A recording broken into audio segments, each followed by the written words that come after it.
But without further ado, let's get started. Welcome, everybody. This is the first time that we're doing this event. Actually, the first time we're doing any event live on Telegram. It's a real pleasure to have one of my mentors here, Julian Swan, whose course I've already taken on equity.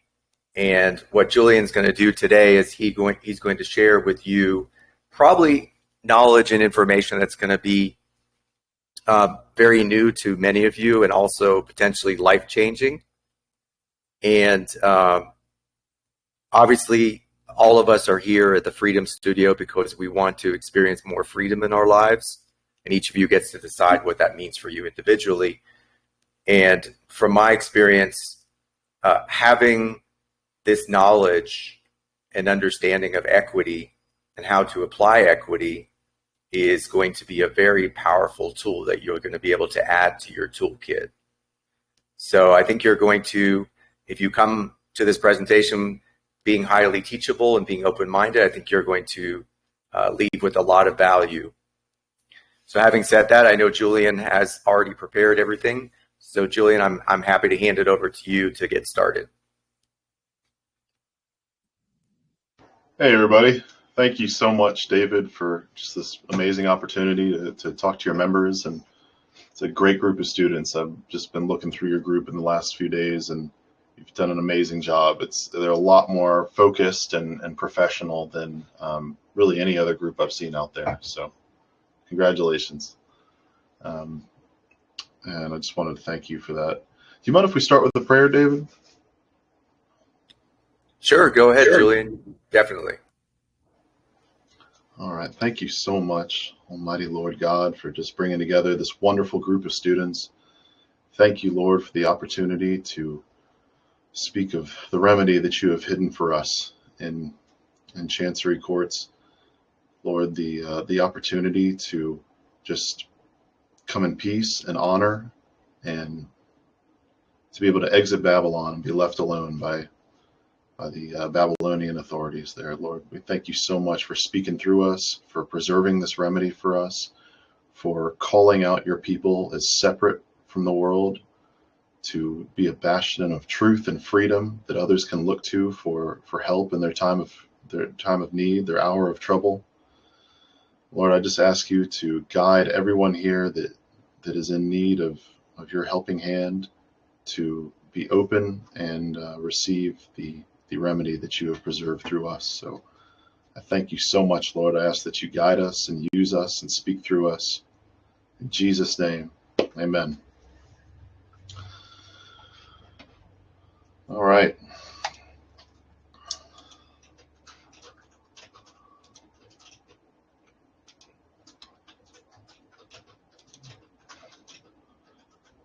So hang on. You may need to reshare your screen if you're going to do the presentation. It may need to select that screen view. Okay, I think it's working now. Is that all right? It says video is paused. Okay, I tried to go into full screen there, but it looks like I can see it. I can see it here. Can you see when I switch slides like this? Yes. Okay, cool. Thank you. All right, so we teach equity, really a form of it called post-1933 equity that's been updated to the modern day. We're going to learn all about the concepts of honor and dishonor and just what equity can do for us. Our new class is going to be starting in February, mid-February. So today we're just going to cover some of the basics of equity, what it means to go toe-to-toe with a judge. We're going to touch on legal entities like trusts, PMAs, and ministries. And of course, we're going to give you some testimonials. So equity is the law of justice and fair dealing, which seeks a more adequate remedy than that which is available in the strict common law. And it actually came about because the common law was so strict that it did not have any remedy for the rights of a beneficiary. When trusts first came about, the common law just saw the trustee as owning everything. He could just abscond with all the land and the money, if somebody went off to war and they left their land and their money in the care of a trustee for their family, if the person was more unscrupulous, then the family would just be out of luck. There was no court that could even give them remedy.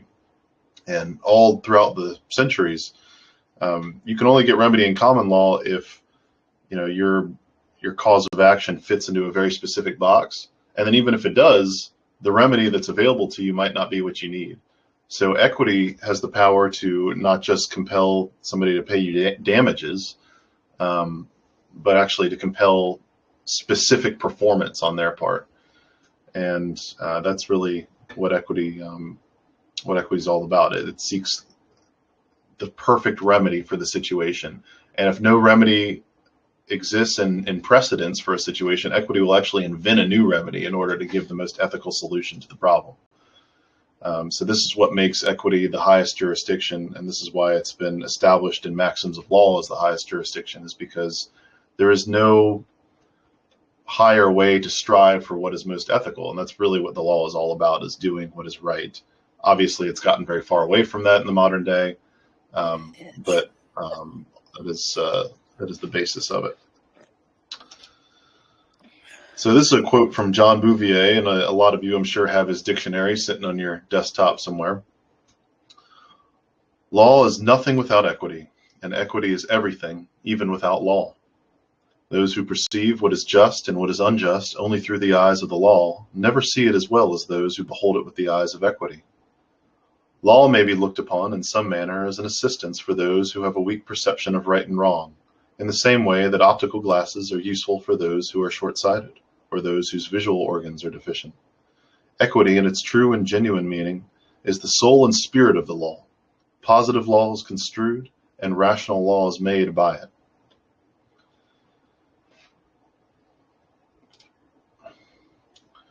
So the modern uses of equity was very much, just like everything was, very much affected by the banking crisis of 1933.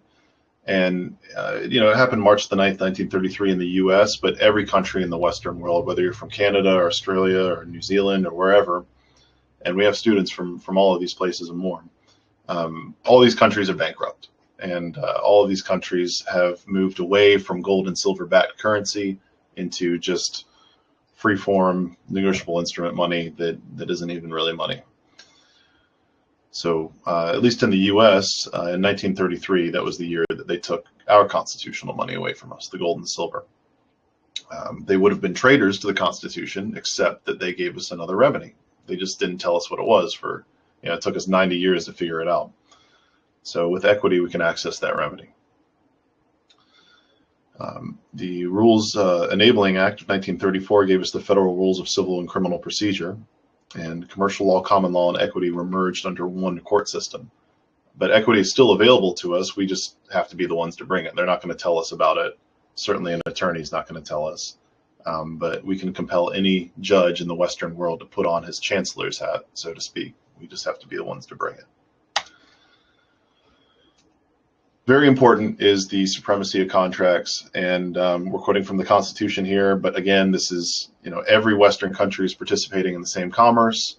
The world system wouldn't work the way it does unless contracts were supreme in every country in the Western world, and we can search this out in the Canadian Constitution or the Australian one or anywhere else. It's always going to be the same.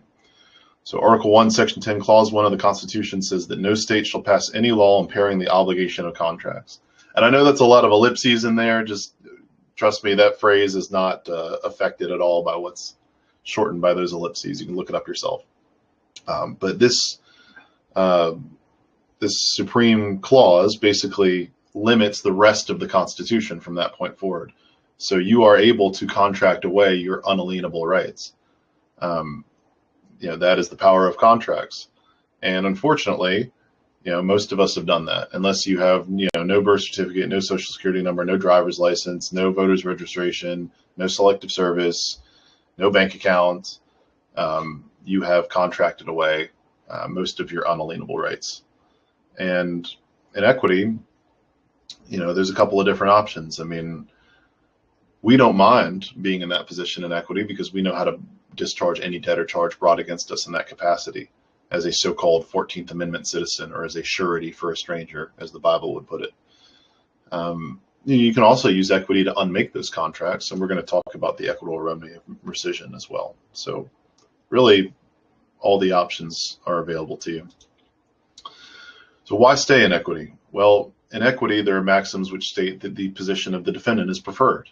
And if that sounds strange to you, well, it certainly goes against everything we've been taught, right? I mean, why would you want to be taken to court? Why would you want to be sued? Well, I mean, of course, if we can avoid these things, it'd be better. But in equity, the position of the defendant is preferred because we can discharge anything brought against us in that capacity. It's a very powerful maxim. And if you haven't been getting preferential treatment as a defendant when you go to court or with a bank or whoever, then maybe it's time that you tried something new. Equity also has the power to unmake any contract, another reason why the position of the defendant is preferred. And the remedy there is called rescission. Rescission is not available to you in any other process except in very limited conditions. There is such a thing as commercial rescission, but it's only available within 72 hours of you signing something. Beyond that, you have to actually ask a court to allow you to rescind something. Of course, they're not going to let you do that. So, but there's no time limit on it in equity. Equitable rescission is available to you at any time. There's certain conditions that need to be met, but they are highly subjective if you know how to use them. So who can bring equity? Well, first of all, equity requires no particular status. You can begin learning equity right now. You can assert a proper identity immediately without having to file a bunch of status correction stuff with the U.S. corporation.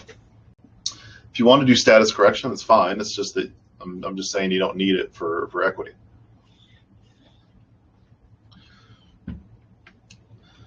The term attorney at law is something we've seen everywhere. We actually see it on billboards and plastered all over the cities when an attorney puts up an ad.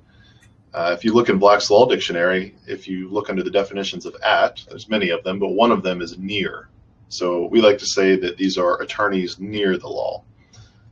They are operating in a fiat fake jurisdiction whose laws are voluntary, whereas we are in law.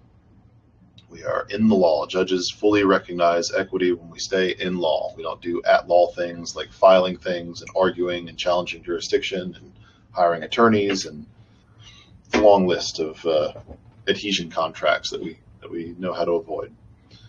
And attorneys can't do this for you.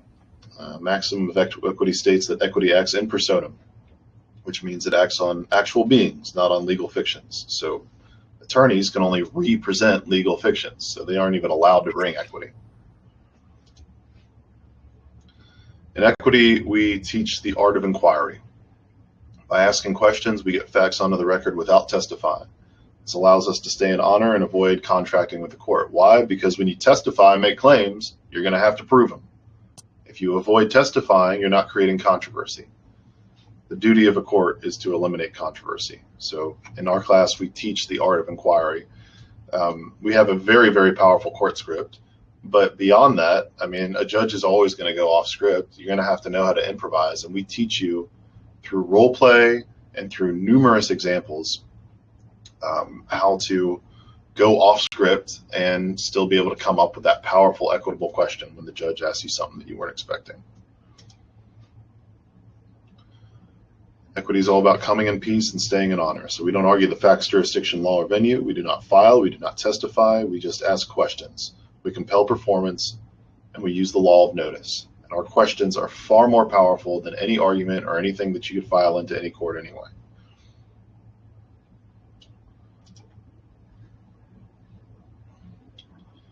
So ever since the banking emergency, there's no lawful money in circulation. If you look at a Federal Reserve note, well, it has the word note right on there. If you look up note in Black's Law Dictionary, it's just evidence of a debt. You can't pay a debt with a debt. In fact, just using Federal Reserve notes in some ways is an adhesion contract in and of itself because they're giving us the benefit of not even having to pay our debts. At least that's the way they see it. That's a whole nother rabbit hole, but there is no lawful money in circulation, so we cannot lawfully pay for anything. So how do we settle the charges against us? Well, with equity, we can discharge any charge according to the remedy that was established in 1933, which is debts are discharged dollar for dollar, and that negotiable instruments pass freely as a substitute for money. So any debt, any criminal charge, any warrant, any court order, citation, etc., excuse me, can be discharged lawfully and honorably.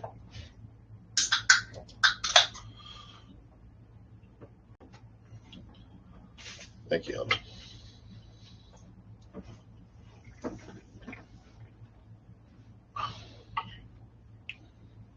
So how do we do that? Well, when you are given something with your name on it, say a summons or even a warrant, typically you're not given the warrant, but you can get your hands on it. You have a liability and a power. So we have the liability to reply, and our reply has the power to create discharge. If you look up the definition of discharge under the subheader of equity practice in Black's Law Dictionary, it says, in the process of accounting before a master in chancery, and a master of chancery is basically anyone who can take an oath. It could be the janitor at the courthouse for all we care, but obviously that pertains to the judge. In the practice of accounting before a master in chancery, the discharge is a statement of expenses and counterclaims brought in and filed by way of set-off by the accounting defendant, that's you, which follows the charge in order. Well, of course it follows the charge. You gotta have a charge to have discharge. So it's all about accounting. Counterclaim and set-off are accounting terms there, but they basically speak to how we are paying for things when we can't really pay for anything. But it says right there, equity makes you the accounting defendant. So whether it's criminal or civil, equity just comes in and says, okay, let's just treat everything like a line item on an account. We're just going to settle the books. We're not here to argue about the actual facts of the case. We're just going to help you settle your books so that you can get paid and we can go home. And it's worked for us hundreds of times at this point. And you have to stay in honor in order to bring equity. And so this is what it means to come with clean hands. There's two positions in law. We're going to talk about coming with clean hands in a minute, but the two positions in law are honor and dishonor. We see people prosecuted oftentimes, several people a week at the least come to us with a case that they would like us to look at, to take on. We've been doing this for about 1.5 years, and we've seen a lot. So basically, oftentimes we see people prosecuted more for the commercial dishonors that they have committed than the actual charges that have been brought against them. And when I'm talking about honor and dishonor here, I'm talking about commercial honor and dishonor. I'm not talking about ethical honor and dishonor. Commercial honor and dishonor is a totally different concept. And really what this originates from is old maritime law. If you say you're sending a crew halfway around the world and they need to go to a certain port, and 6 months from now there needs to be provision for them so that they can make it back and not be stranded or some other terrible thing. So you need this much rope, you need this many biscuits and butters, and it's got to be available for them at this day at this port. And you didn't have time to send back and forth. Well, I don't like this price. Let me send this back to you, because it takes months to send these things around the world, and they just didn't have time. It took months from the sale there. It wasn't going to work if you had to argue back and forth with somebody about prices. So it became honorable. This system of honor arose to accept what is presented to you on its face without arguing about it, without stipulating about it. And this goes on to the modern day. Anything that's placed before us, we have a duty to honor it. So we teach you how to do that in a way that does not consent to the things that these things are accusing you of. These papers they send you. We don't consent to any of it. We just honor it. I think we got somebody with an open mic, David, if you wouldn't mind muting them. Yeah, everybody, if you could please stay on mute. We are going to do the Q&A later, but everybody please stay on mute in the meantime. Thank you. So how do we stay in honor and discharge any charges against us without arguing or testifying or filing anything? Well, after 1933, all laws governing all commercial matters were updated to include the term payment or performance, or payment or acceptance. So the Emergency Banking and Relief Act in 1933 is HJR 192. Well, as most people know, HJR 192 was repealed at a certain point. However, it was still codified into public law before it was repealed as Public Law 7310. Public law is higher than a House Joint Resolution anyway. So, and even if it wasn't public law, all the laws were changed to say payment or performance in as set forth in HJR 192. So the idea of HJR 192 being repealed really has no bearing on anything. When our name is on something, we have a liability to honor it. And you're going to learn how to properly accept presentments. It's not about just writing accepted for value on it, okay? Accepted for value is just a made-up phrase from the Patriot world. I mean, you're not going to find the term accepted for value in any law book, in any act of Congress, anywhere in the world. You'll find the term accepted, and you'll find the term value, but you're never going to see them put together. It's just a made-up phrase. And then some people use accepted for honor.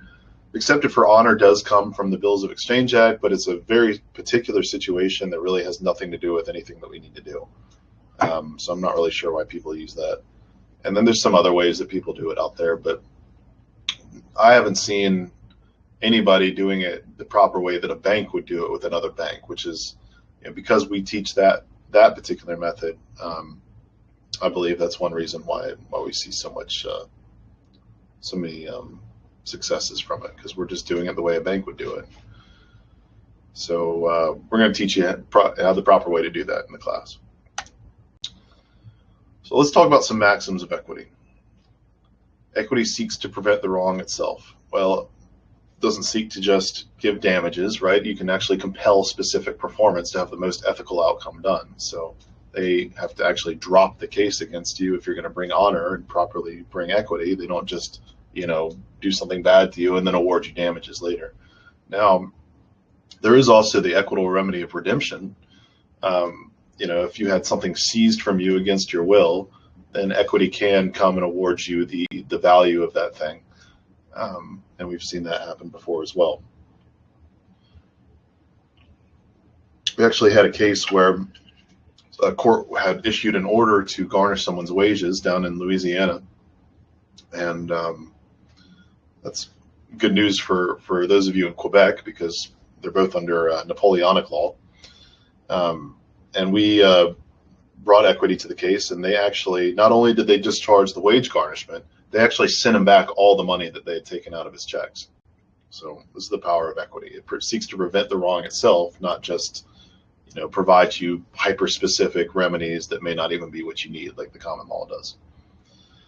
He who seeks equity must do equity. Well, this is very similar to he who comes into equity must come with clean hands. I mean, you have to be in honor. You have to have a heart of forgiveness. You can't be trying to persecute and get vengeance and justify that. You simply need to come in equity. You need to come with an honorable heart. Equity will not suffer a wrong without a remedy. This goes back to the idea that where no remedy exists, equity will make up one just to suit the most ethical outcome. If you have been wronged, then equity has a remedy for you. Equity aids the vigilant and not those who slumber on their rights. Well, this just speaks to the idea that the sooner you act, the better, the smoother things go. The strict application of this has more to do with trust law. However, it does make things smoother to act more quickly, but you'll see in the class that there's a certain way that we do our notices that actually makes them constructive, in the sense that they can essentially time travel. So even if you have had something sitting on your desk for 20 years, now that you've learned equity, well, you can treat it as if it just came in the mail yesterday. So you didn't know about your rights until you learned how to exercise them, and now you're not going to slumber on them. Equity regards that as done which ought to be done, and what ought to have been done. Kind of the same thing. Equity seeks to prevent the wrong itself. It's going to go back and help you correct mistakes that were made.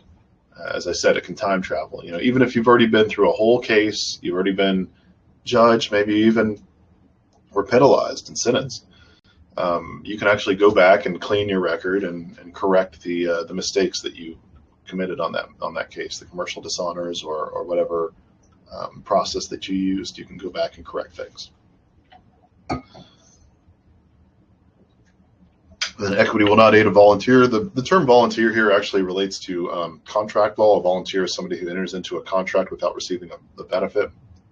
It's like a beneficiary, really, of a trust, because they're not, or sorry, it's somebody who enters into a contract without giving consideration. So in the case of a beneficiary, he's not giving anything to receive. He just gets stuff. This really pertains more to trust law. We do like to say, though, that we shouldn't go volunteering for their contracts. We shouldn't go just walking into the rake every chance we get. You got to learn what their adhesion contracts are so that you can avoid volunteering to come under their laws. Because as we know, the U.S. corporation has set up things to be like a trust. So it very much pertains to the modern day. It's just that the application has been a bit hidden from us. But essentially, we don't want to be volunteering for their contracts. So anybody can just give you some paperwork and say, oh, they're not going to want to mess with you after this affidavit. This affidavit's so powerful, they're just going to leave it alone. And, just send all this into the court. They're not going to want to mess with you. And we see this stuff all the time. It almost never works. Everything out there works occasionally. You can have the worst process out there. It's still going to work like 1 in 1,000. But what kind of teacher would I be if I just gave you a bunch of paperwork and said, oh, you'll be fine. Don't worry about it. So we actually prepare you how to defend that paperwork in a court before a competent judge who's trying to trip you up, who's trying to recontract with you. And this is one of the major things that sets our class apart. We just extensively prepare you for court. It's very important to go to court if you are summons to court. If you don't want to go to court, this is how you get bench warrants put out for your arrest.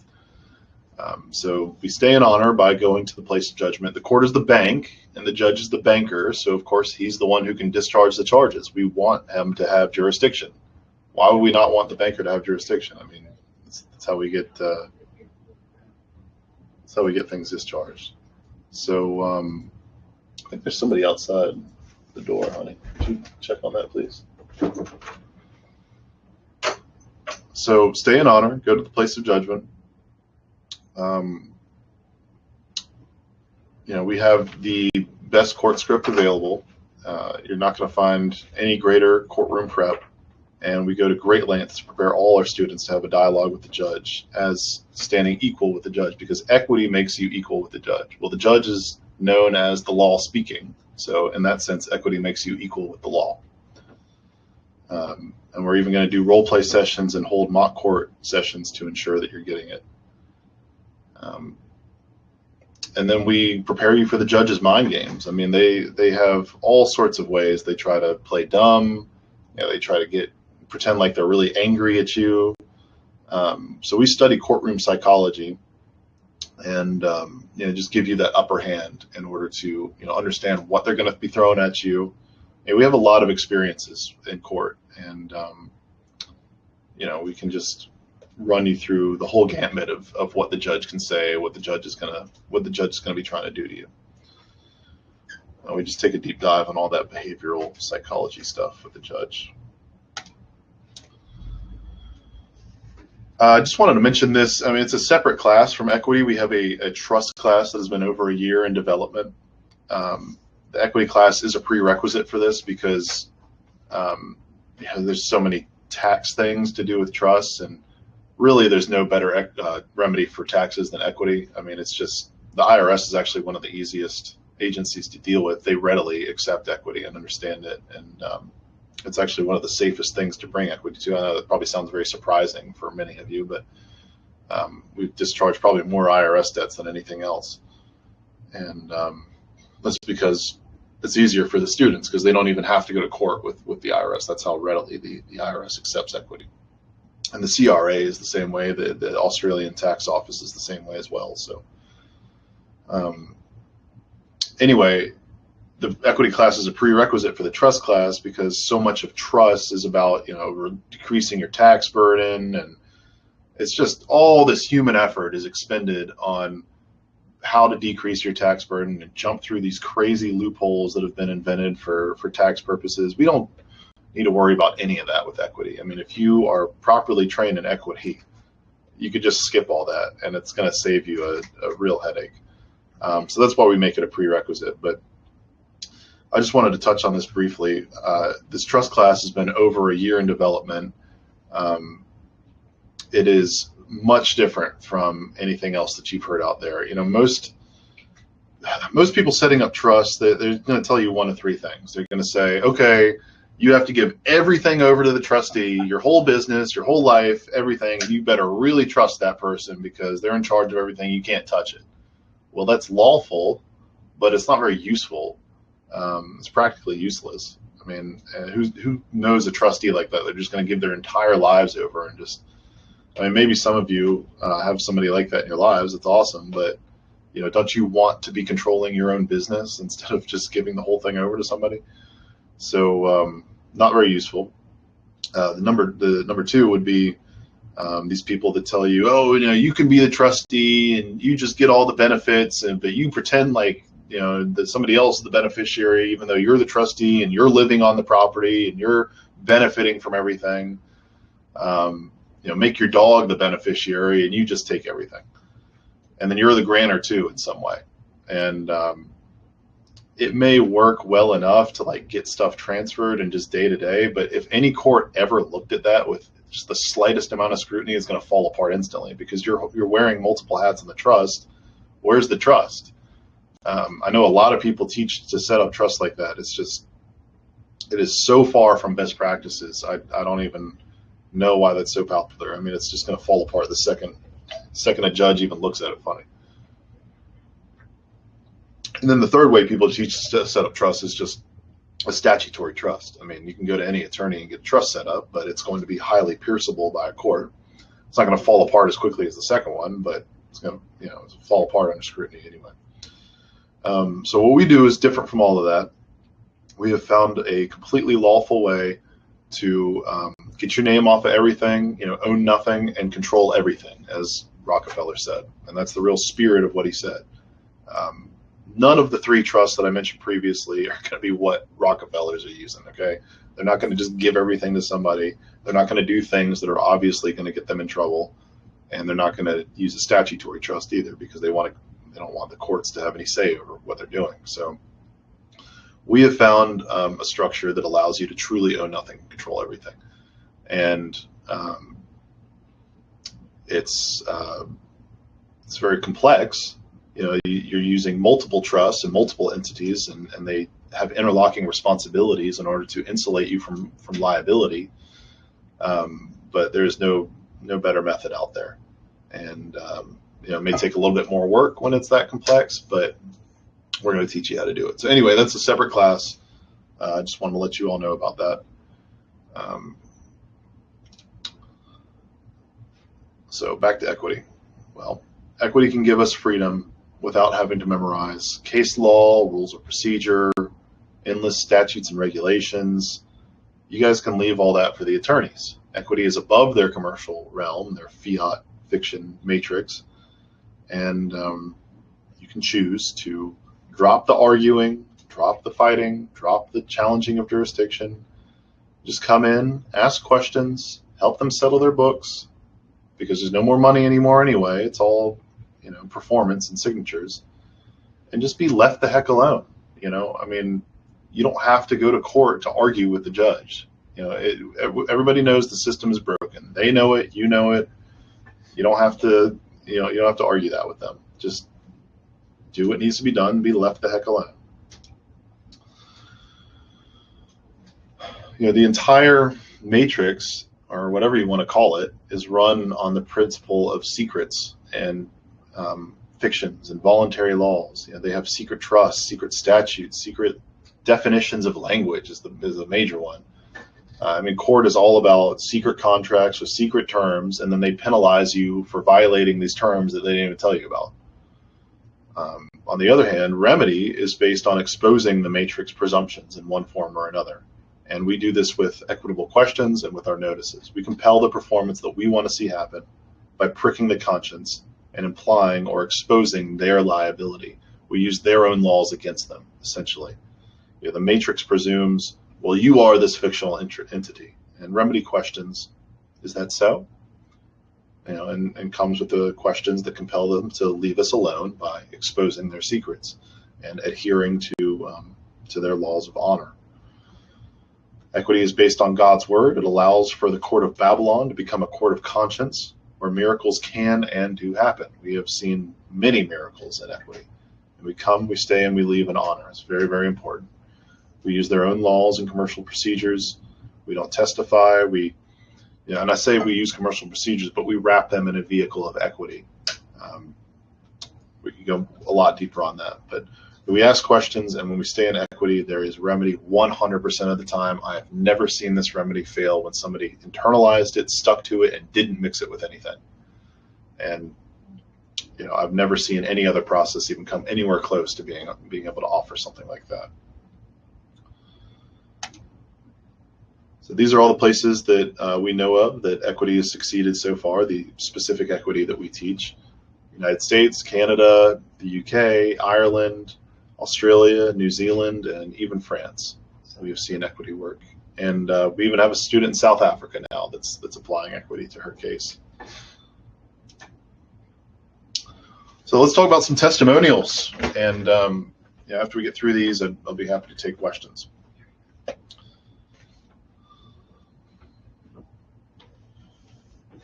And if any of you that are just now joining or who joined late, I'm going to show my screen name in a few moments. You can contact me on Telegram. I'd be happy to show you another introductory video, somewhat similar to this one. And then there's some class information I can give you. It would just be through Telegram that happens. And, you can either right-click on my name and click on send message, or I'm going to put my actual username on the screen in a few minutes. So let's look at some testimonials.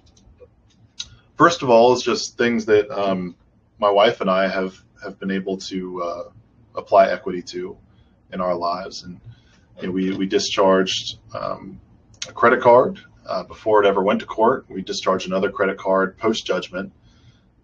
We discharged my wife's IRS debts. We received actually multiple letters from the IRS stating no further action is needed on your account.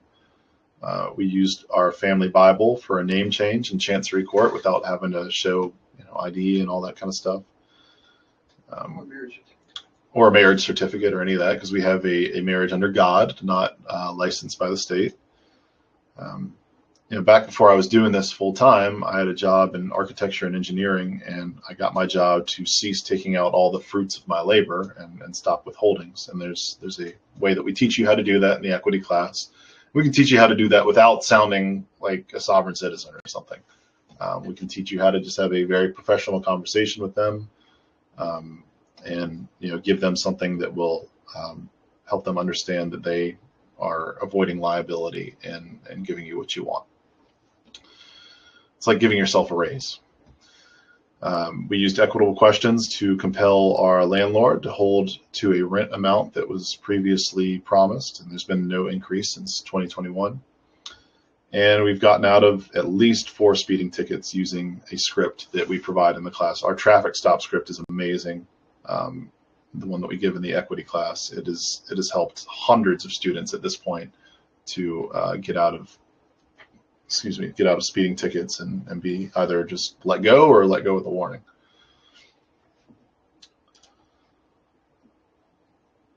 And here's the testimonies. Just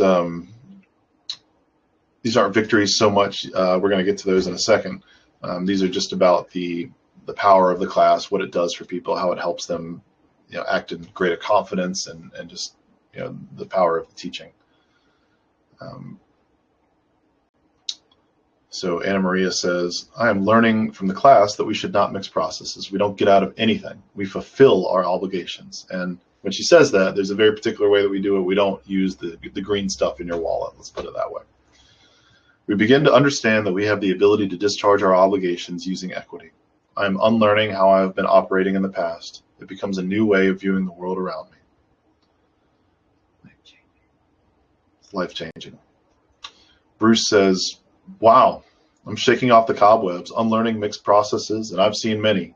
Can barely express how much I appreciate Julian in bringing forward what I clearly recognize as a powerful way to competently operate one's stewardship interests, free from controversy. The tools, can't say enough about the tools provided. We are in the right place at the right moment. And when it comes to mixed processes, by the way, I mean, it's very important that equity not be mixed with anything else. Anything. It's a comprehensive process in and of itself. It doesn't need to be mixed with anything else, first of all.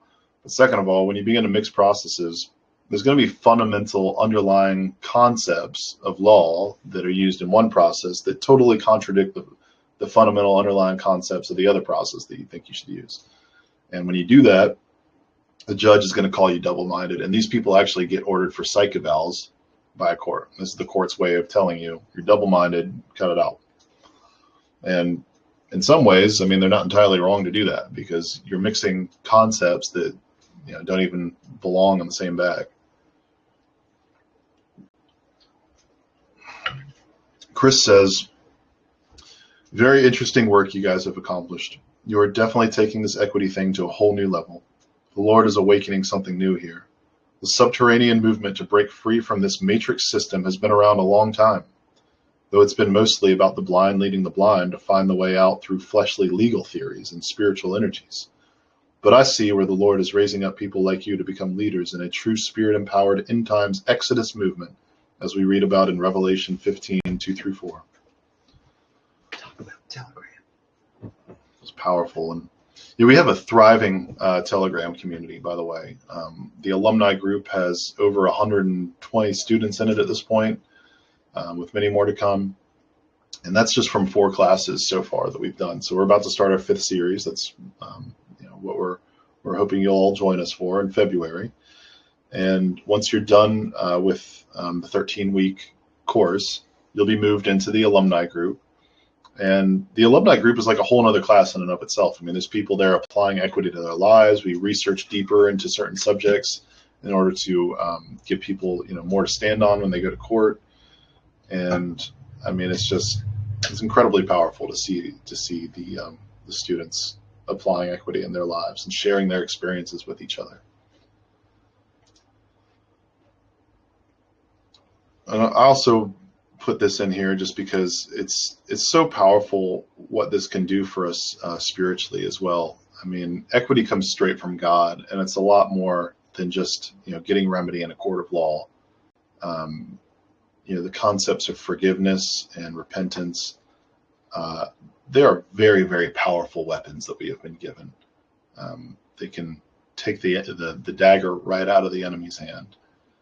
And so this was written by a student whose husband was murdered by the hospital COVID protocols.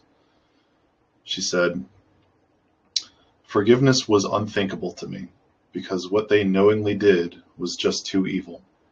But now I know what needs to be done, and it's exactly that, forgiveness."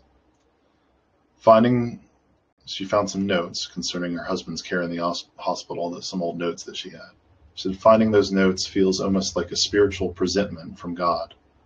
I have the power and the liability to accept and return this opportunity by beginning the process of forgiveness in earnest. I believe that it's no accident that I was led to this beautiful concept of equity, its wise and genuine instructor, and its lovely group of fellow students at this particular time in my own life. I am truly grateful on so many levels. So it's just incredibly powerful, the transformation in people that we've seen. There's a lot of people that come in very, very angry, feeling like victims. And forgiveness is not because the other person was right. They're wrong. We get that. Okay. Forgiveness is so that you can be right. And when you operate from a place of forgiveness, you will see remedy. You will see miracles happen. It's a commandment from God for a reason. It undoes something in the spiritual realm that kept you bound, and it stops the spread of evil in society and in your own heart. So it's a very important concept, and this is why we don't argue and we don't fight. And we truly come with forgiveness. We don't argue. You will see remedy. Let's get on to some victories. So here's one of our students in Australia. Australia, for some reason, they're just crazy about traffic charges. They just love to ding people on traffic charges all day long. So this student of ours had like 4 tickets in a very short period of time when she found us.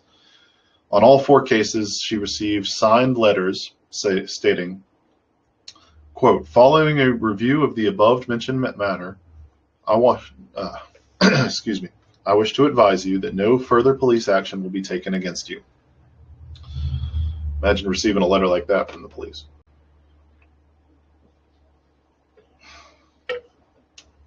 She also had a $2,000 fine, by the way, that's been discharged as well. And here's from a woman who I studied alongside who was dealing with repeated threats from the IRS for tens of thousands of dollars worth of missed payments. She said, thank you. I just got a letter yesterday saying the case was resolved, and they apologized for the error. They actually apologized to me. I've been fighting this for years, and all it took was a few acceptances. This class has changed my life. And just because there's acceptances there, again, you can't just use the acceptance process outside of equity and expect to see the same level of efficacy. Yes, I mean, there are people that see victory with acceptance, okay? I'm not saying there aren't. Equity is not the only game in town. But when you wrap your acceptance in the vessel of equity, there is no greater odds of success. I mean, your odds go from like 10% to 100% so long as you commit to it. And there are so many IRS successes that we have had. I can't even count now the number of IRS cases that I've taken on and we've seen discharged. So sometimes they can go back and forth for a little while, especially if the student was arguing with them beforehand. But I have never seen an IRS case fail to be discharged without going to court when the student sticks to it. And that's why I say equity works 100% of the time. It requires that you stick to it, and sometimes it can go on for a little while. And some people don't want to, I mean, is it so hard to write a couple of notices every month? I mean, they're not even that long. So, but, if you stick to it, you don't mix it with anything, you're going to see victory. Here's a story of a mortgager. So, and this is one of our mentor students. He said he lost his job due to an injury, and was unable to make his mortgage payments. He tried everything he could find, but nothing was stopping the foreclosure. It was only buying time. He was in foreclosure for 2 years by the time he actually found equity. And the man who taught me taught him. And after some rescissions and acceptances, 2 weeks later, he received a letter stating, thank you for your payoff funds. So he will get to live in his home for the rest of his life, fully paid off. Now, is that the norm with mortgages? No, it's not usually that easy. I'm just going to tell you right now. Usually you got to go to court for a mortgage. Usually it's a much longer process than that. But we do see these things sometimes solved just with a little bit of paperwork. And a lot of students have been discharging property taxes as well in equity. So, I mean, this can really be used for anything. I mean, we've seen victories in everything from local county court all the way up to criminal charges in federal district court.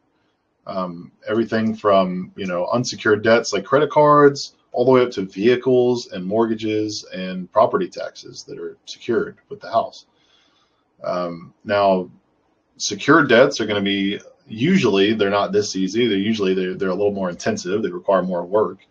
But remedy is available to you completely across the board.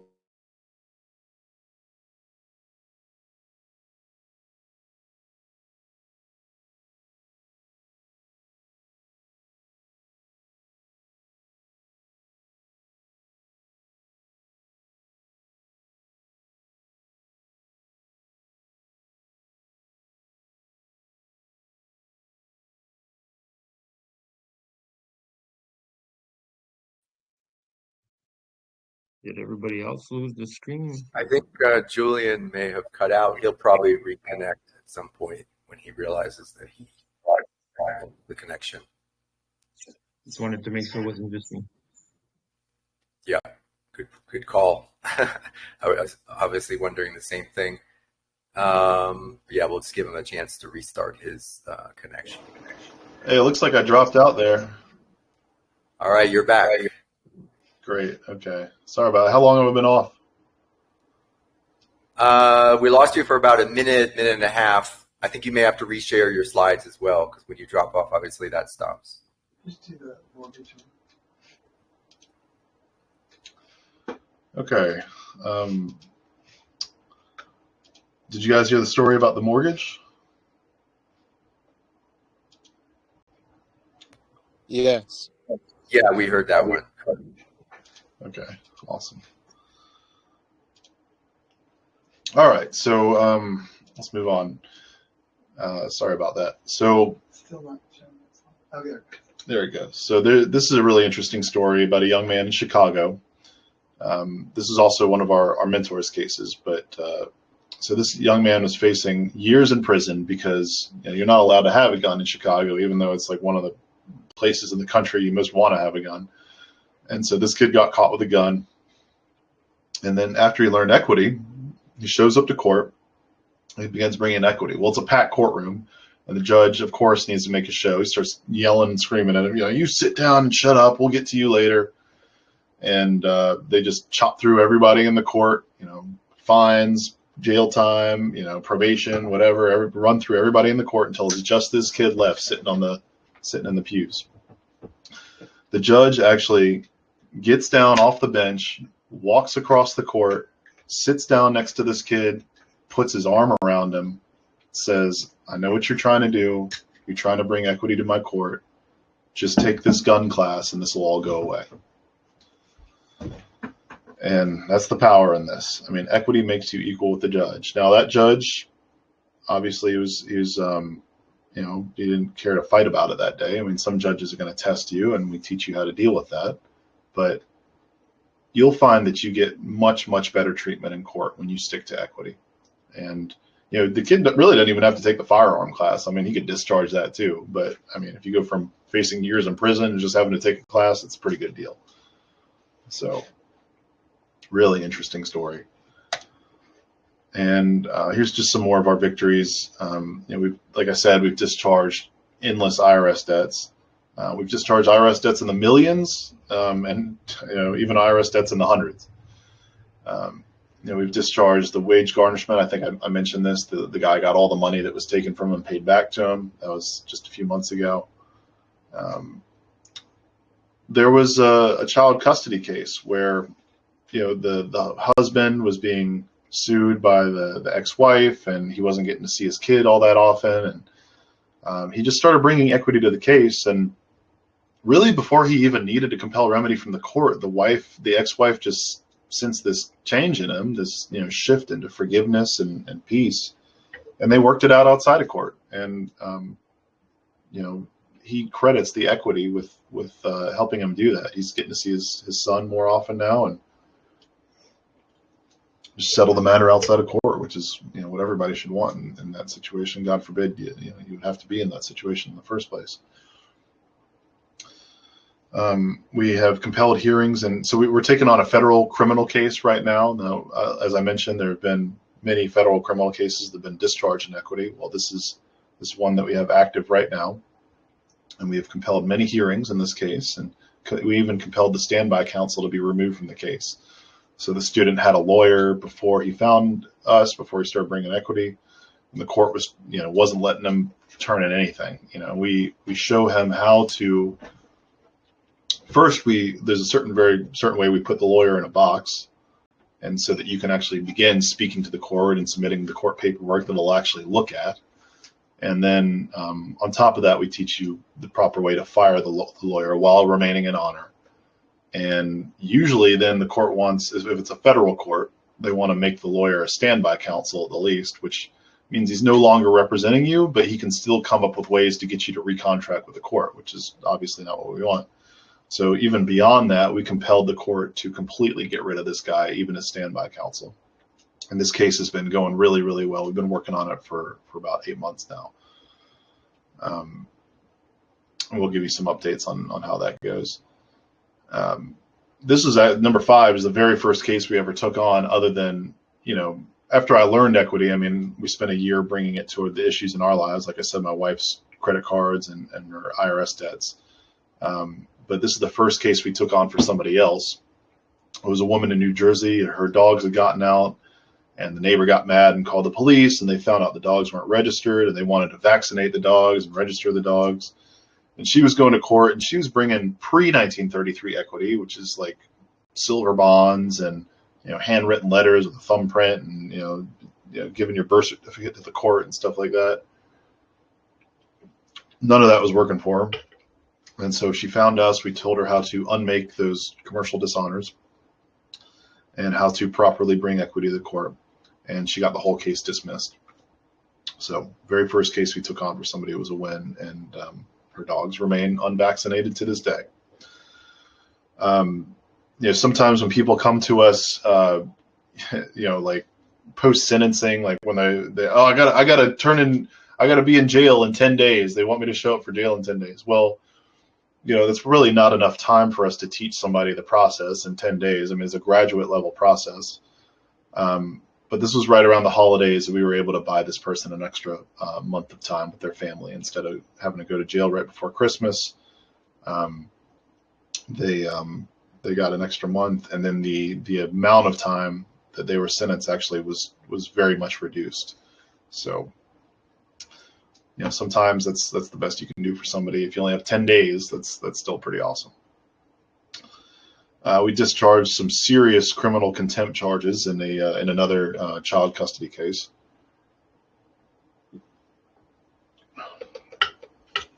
We have a very particular way that we deal with contempt charges. Lots of credit cards that we discharged, other unsecured loans, unrelated to credit cards. I mean, just loans that people have taken out. SBA loans, we've discharged many of those. Student loans. I mean, you name it, any kind of unsecured debt, much easier to bring equity to than a secured debt. And I can't even count the number of times and the amount of money that we've discharged with that. We can get attorneys removed from cases. We can also get judges removed from cases. I mean, there's an equity student I know that's on his 10th judge at the moment. And they only have 13 judges in that jurisdiction, so they're going to have to do something soon. I mean, the case has been going on for a long time because he brought a lot of other Patriot processes before he started bringing equity, so there's a big mess to clean up. But once he got into equity, he has gotten 9 judges to recuse themselves on that case. It's pretty amazing. And we've gotten an arrest warrant discharge. We're working on a couple more warrants right now. And all of that is just in our first year of teaching. So just a lot of amazing victories. And then our mentor, he's been teaching equity for 10 years. He has about 30 years in the Patriot movement overall, but he's been teaching equity for about 10 years and just amazing amount of victories. Tons of mortgages, property tax discharged, like I said, federal criminal cases. I mean, you name it. There's no more comprehensive or effective remedy than equity. So just imagine never having to worry about going to the mailbox, about getting a knock at the door, about seeing lights in your rearview mirror, or receiving a call from a debt collector or a tax agency, or really being challenged about anything. And that is what equity is all about. And this is an advanced course that will teach you everything you need to know about being untouchable as a defendant and being left the heck alone. Well, how much is that worth to you? Just do the math. We're going to have 13 live class sessions. They'll be on Wednesday evenings at 6 p.m. Central. If you have to miss a class for any reason, all the classes are recorded. You're going to have permanent access to those recordings. We like to keep the class groups to small groups, 20 students at the most. If people have really serious issues that they're dealing with, I'll still let them in the class. But we like to keep it to a small group. And between me and my mentor, and a couple of other of his students that are teaching now, we have thousands of victories, and there are lifetime benefits. I make the guarantee to all of my students, I will stand by this for my entire life. I'm here for the rest of my natural life to answer any questions that you might have about equity.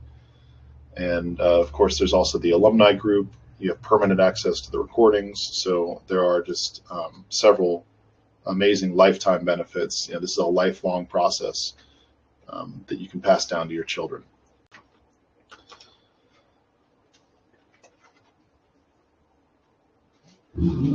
So you can contact me on Telegram at @vitiate0. That's how you spell it there. That's a 0 at the end. And you can also right-click on my name in this video chat and click on send message, and that way you can, you know, if you got on late, make sure you do that. You know, make sure you get with me on Telegram. I'll get you the full class information and get you signed up if you're interested. And then David said he's recording this, so I believe that he'll be making that recording available to you as well. So there we have it. I would love to take questions now if anybody has any. All right, so just before people jump in, we don't have on Telegram that beautiful raise your hand feature like in Zoom. So we're just going to have to take it at pace. So if someone wants to ask a question, now if someone would rather ask a question without speaking up, you can just write it in the Telegram chat under equity, under the equity topic. And I will take a look at that, Julian. You can also take a look at that topic if somebody writes their question. But if you do want to go ahead and ask your question directly to Julian, feel free to do so. If someone speaks over you, just defer and everybody will have a chance to ask a question. So if anybody wants to ask, you're welcome to. Hi, Julian. Hi, Julian. Hey. You had said if something was seized that you can get remedy, but you said equity, you ideally want to be the defendant. So can you explain that a little? Yeah, so if somebody brought an action against you, maybe like it was asset forfeiture or something, and they took a house or they took a bunch of guns or something, we've seen both. You can apply equity to that case, and then as a result of the equity that you apply to that case and through our specific redemption process, you don't have to bring an action as a plaintiff against them. That you just can see remedy, you know, stemming from the equity that you bring to the case that was brought against you. So you remain in the position of a defendant. Okay, how do you, like, in my case, it was the bank that I was never late on mortgage payments and they still put my house into foreclosure. I ended up paying off the note to get it out of foreclosure. So there was no case, you know, and it's been paid off for a few years now. How would you go about that? I was never a defendant. So you still have the house? Yeah. Yeah, so I mean, technically that money wasn't seized from you. You know, they just kind of put you in an impossible situation where you had to pay it all, but you were the one who paid it. So I don't think the redemption process would really apply there. It's more if something was taken from you. You know, it's not fair of them to make you have to pay it all up front like that. I mean, you know, but the redemption process is more for when things are taken from you, you know, against your will. If you voluntarily give. If you voluntarily give the money, then it doesn't really apply. Okay, so I actually should have let it go to foreclosure and stuff, huh? Well, I mean, it can be pretty stressful trying to bring equity to a foreclosure. I mean, especially if you're in a non-judicial state, you get very few chances before the judge. And it sounds like this was a while ago anyway, so, you know, to me it sounds like you did the right thing, but, you know. Okay, thank you. Yeah. I got a question. Sure. I've listened to many of your videos, and I guess a lot of people have a kind of the same question. When you say that we can use the equity for, let's say, credit cards, but once we use the equity on credit cards, those banks won't allow us to have credit cards with them anymore. I know that from Canada, it's a little bit harder because we're limited to about 7 banks in Canada. In the States, you guys have 75,000 different banks, so it makes it easier. I know I'm exaggerating. Well, I can tell you that So it makes it there's easier, sort but of- is there a way to do it for a credit card without having to use equity and lose that credit card or so lose that bank? there's plenty of credit cards that we brought equity to. The students are still able to take out credit cards at that bank. So I'm not sure where you're getting that from, but it does not stop you from opening up new accounts. Okay, so basically, if you use equity on credit cards or something, it's not going to red mark you through banks saying like, don't apply, don't allow this person to No, apply. you're going to have to close out that account. Equity delights to do justice and not by half. Could you mute Pascal or give me feedback? Yeah, guys, when you finish asking your question, go ahead and remute yourself because otherwise we're going to get a lot of feedback. Okay. Yeah, so there is the maxim of law that equity delights to do justice and not by halves, and one of the ways that we see that applied is that equity closes out the full account. So if you want to bring equity to a credit card, it's going to close out the full account. You can't just continually discharge and rack it up and discharge. But you can open up new credit cards if you want. And there's plenty of other processes out there for credit repair and stuff like that. So you have a lot of options.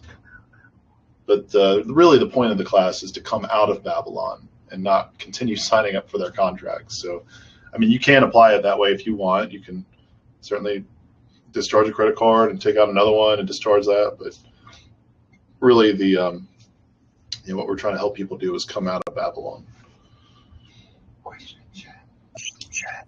Okay, thanks. And I guess it's the same thing for mortgages. Sorry, what's that? I said, I guess it's the same thing for mortgages. If you do the same thing on a mortgage at that bank, if you ever have to have another mortgage, you can still deal with the same bank by using equity. Oh, you're muted. Absolutely. They're not going to blacklist you or anything. So, you can apply equity to as many things as you want. We've never seen anybody get different treatment from even the same bank or a different bank for having brought equity in the past. Okay, perfect. Thank you. Absolutely. Hi, Julian. I have a question. Go ahead. I've been listening, and your course sounds very interesting because I recently started, studying equity myself. Does your course offer more than just equitable remedies for people who, like you said, want to come out of Babylon, like total relief of pledging back the certificates or anything of that nature? Well, I can tell you that you're going to need equity to do that, and we do give you the tools to do that. It's not really a focus of the class because,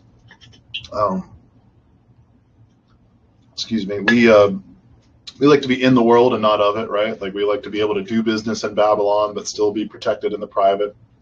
If you want to totally come out of Babylon, you can use equitable rescission, the way we teach it, to rescission your birth certificate, SIN or SSN, and unmake all of those contracts. But if you want to totally come out, you're not going to be able to get a bank account. You're probably not going to be able to travel internationally anymore.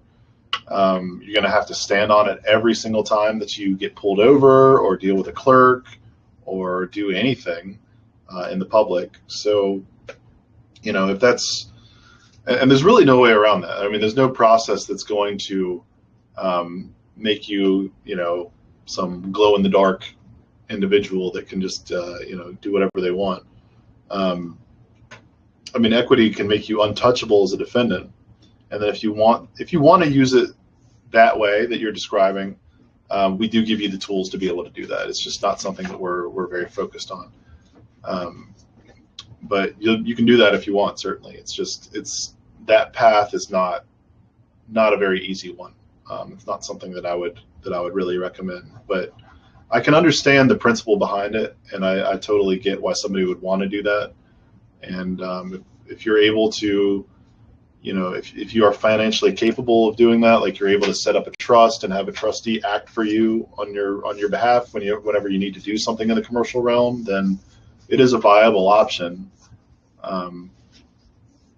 I would say you probably should have a personal driver as well, somebody who drives you around, because otherwise you're going to have to deal with it in a big way every time you get pulled over.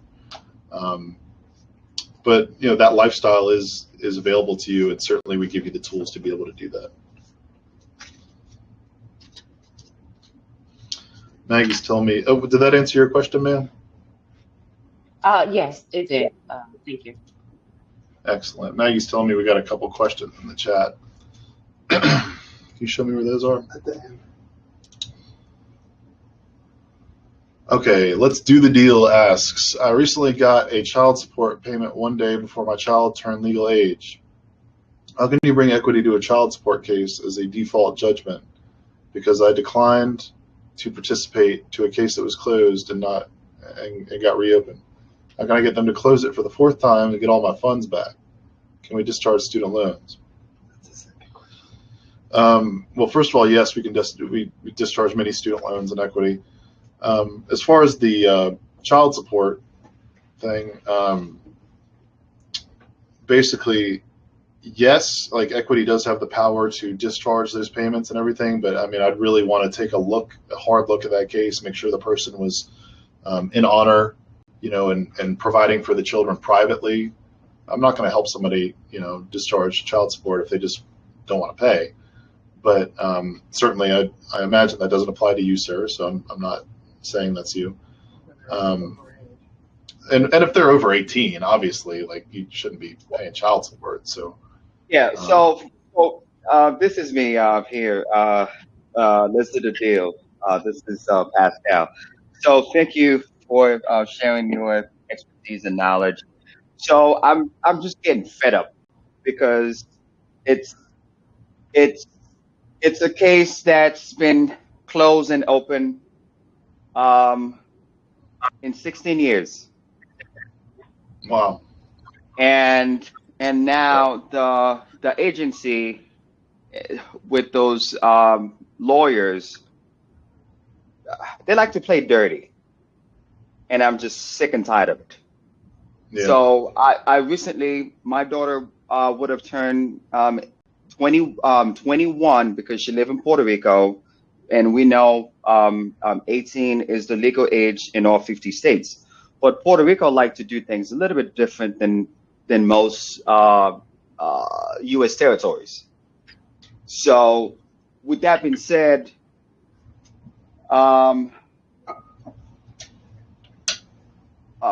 so one day before she turned 18, which on December 10th, I got an email with a judgment saying that I was defaulted because I didn't participate to child support. Mind you, in 2022, case was closed and was settled. And somehow my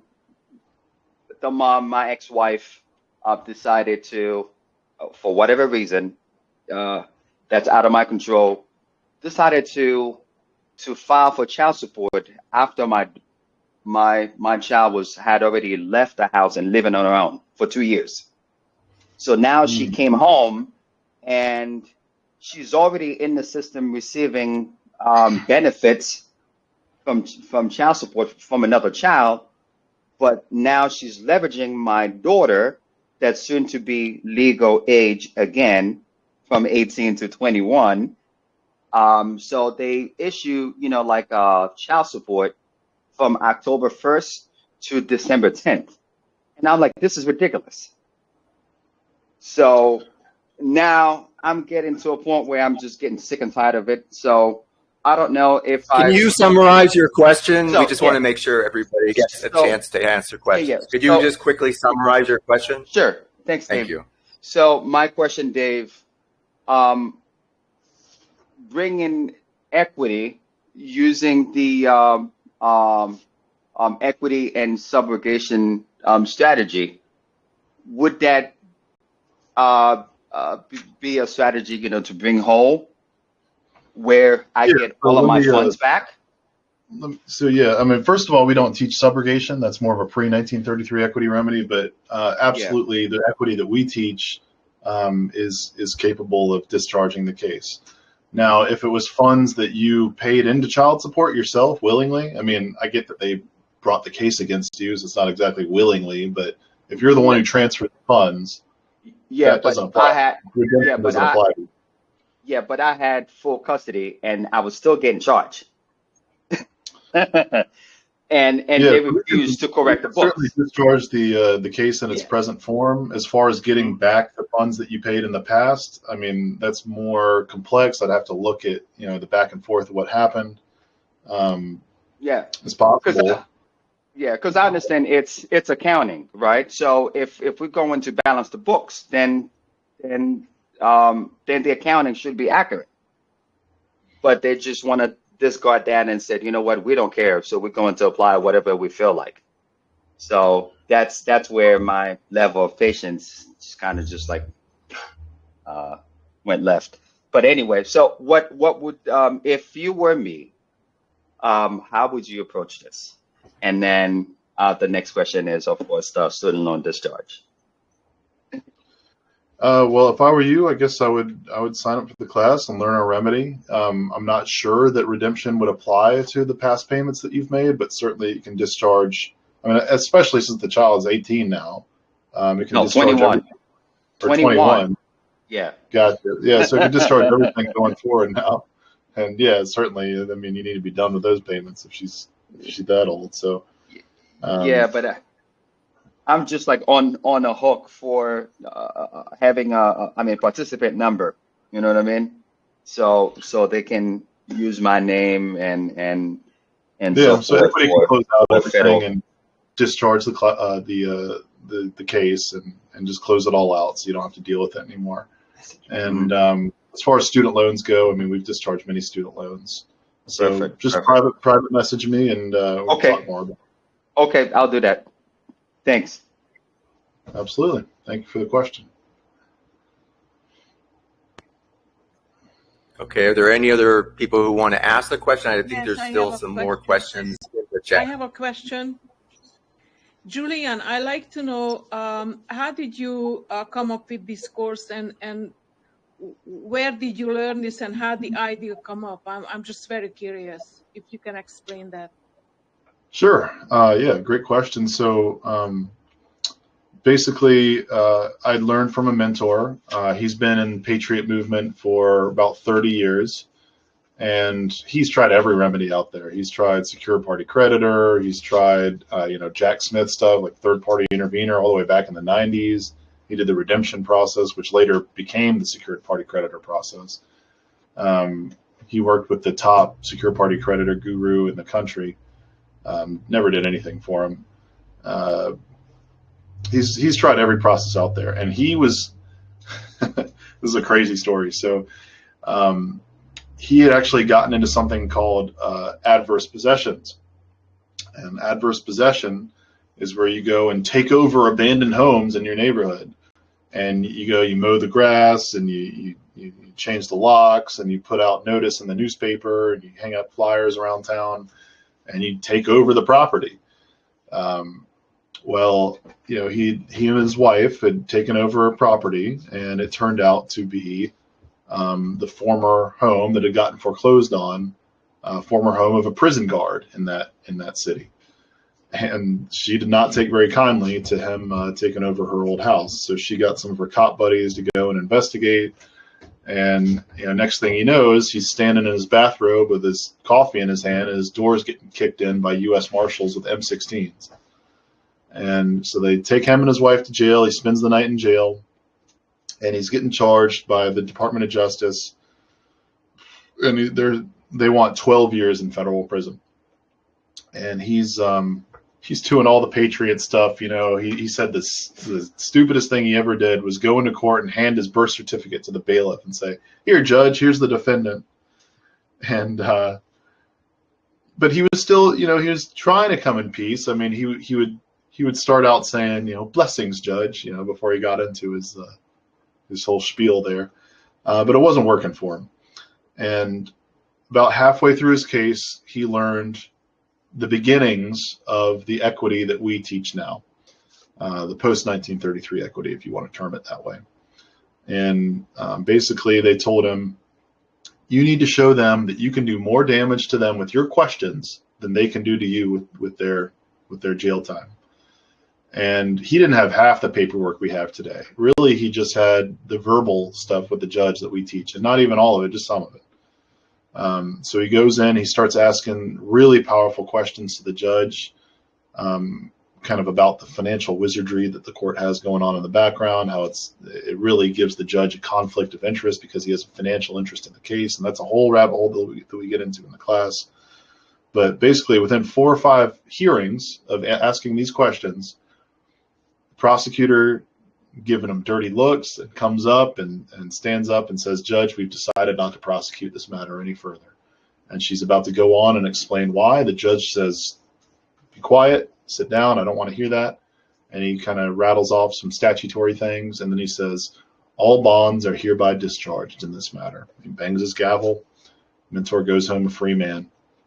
Never heard any other judge say all bonds are discharged in this matter. And that judge was actually, seems he was forced into an early retirement because he's a young guy, and he had to retire a couple of years later. Probably shouldn't have started talking about the bonds, but it's because our mentor had been hammering him with those kinds of questions, right?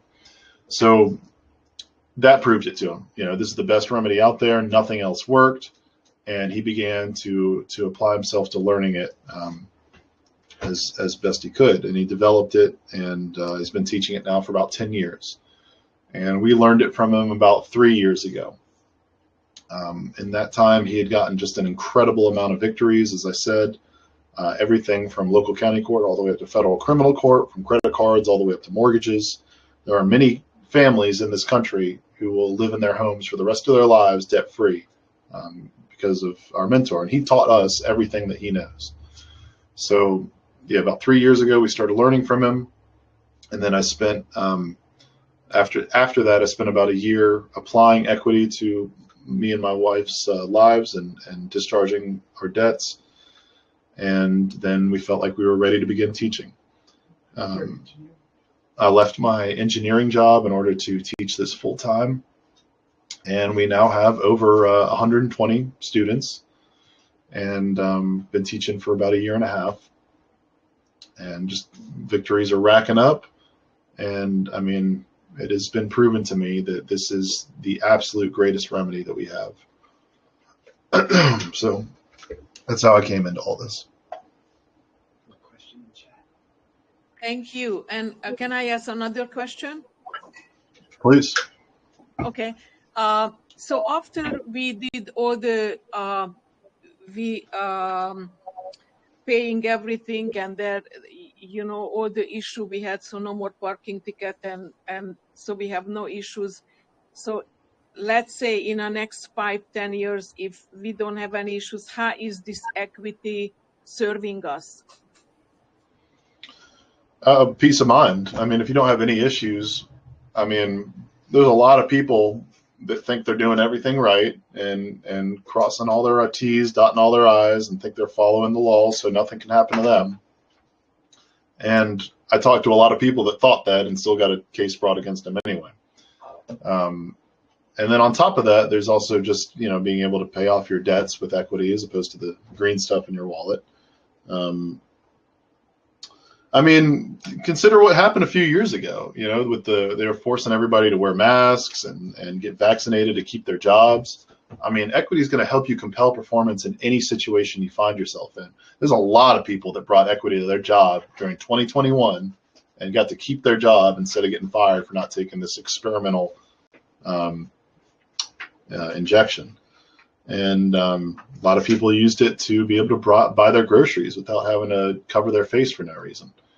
So you never know what's coming around the corner. And I mean, equity is just going to prepare you to speak to any authority figure. I mean, I know that that you know, whether I'm on the side of the road with a police officer or I'm in the highest halls of power, I know that I can speak with confidence and handle the matter in honor fully no matter what happens.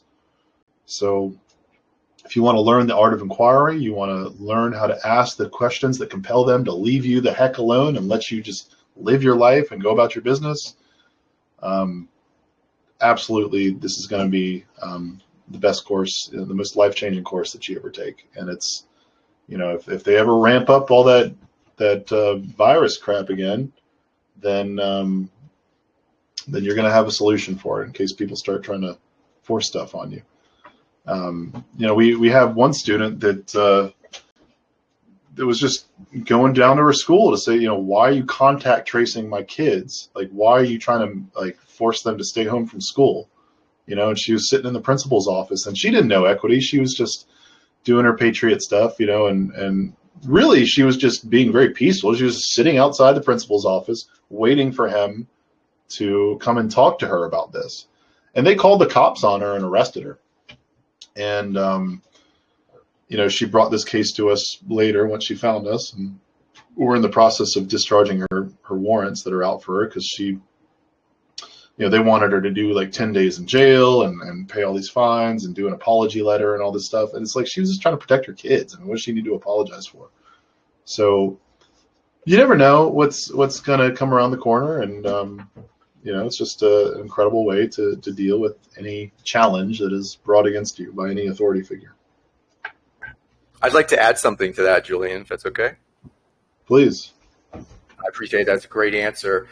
So the way I'd like to look at it, just to add to that, is you are acquiring a skill which is essentially a form of mental or psychological self-defense. But not self-defense. When you think of self-defense, it's not like it's not like you're becoming combative. That's not what that means. Okay? It means you're arming yourself with certain tools so that when circumstances come along to you, essentially you're changing your mindset. Right? You're changing your mindset. You're upgrading your mindset, if you want to think of it that way. That brings you more peace of mind. Now, as Julian just said, and all of us know, they pulled off a lot of stuff 4 years ago, and they definitely plan to try other stuff coming down the road. I can tell you that. Like, I don't know what line of history you're following or what your personal perspective is, but they're definitely going to be trying something. So how about that if you are prepared for the next thing they try, because you've upgraded your mindset? And not to mention all the small things that could come on in your life, such as dealing with all the debts that could come. So that's just another way to think about it. It's an upgrade you're upgrading yourself, and you're providing yourself with a whole new toolkit, which allows you to operate at a higher level. Absolutely. It's a great way of putting it. And, you know, even if you don't have any issues, you may run across somebody who does, and you'll be able to help them. But yeah, like David said, it's, you know, it is a form of well, you might term it like a form of judo. You know, you use the momentum of your attacker against them. We use their laws against them. So very, very powerful. May I ask two questions, please? Yeah, Brian, please go ahead. I arrived a little late, so two quick things. Where can we see the recording of this live, and where can we sign up for your course? So I think David can answer to the recording, and then if you want to sign up for the course, just send me a private message on Telegram. I have you should be able to see on your screen the username there @vitiate0. You can just type that in the upper left on Telegram, and that'll allow you to message me.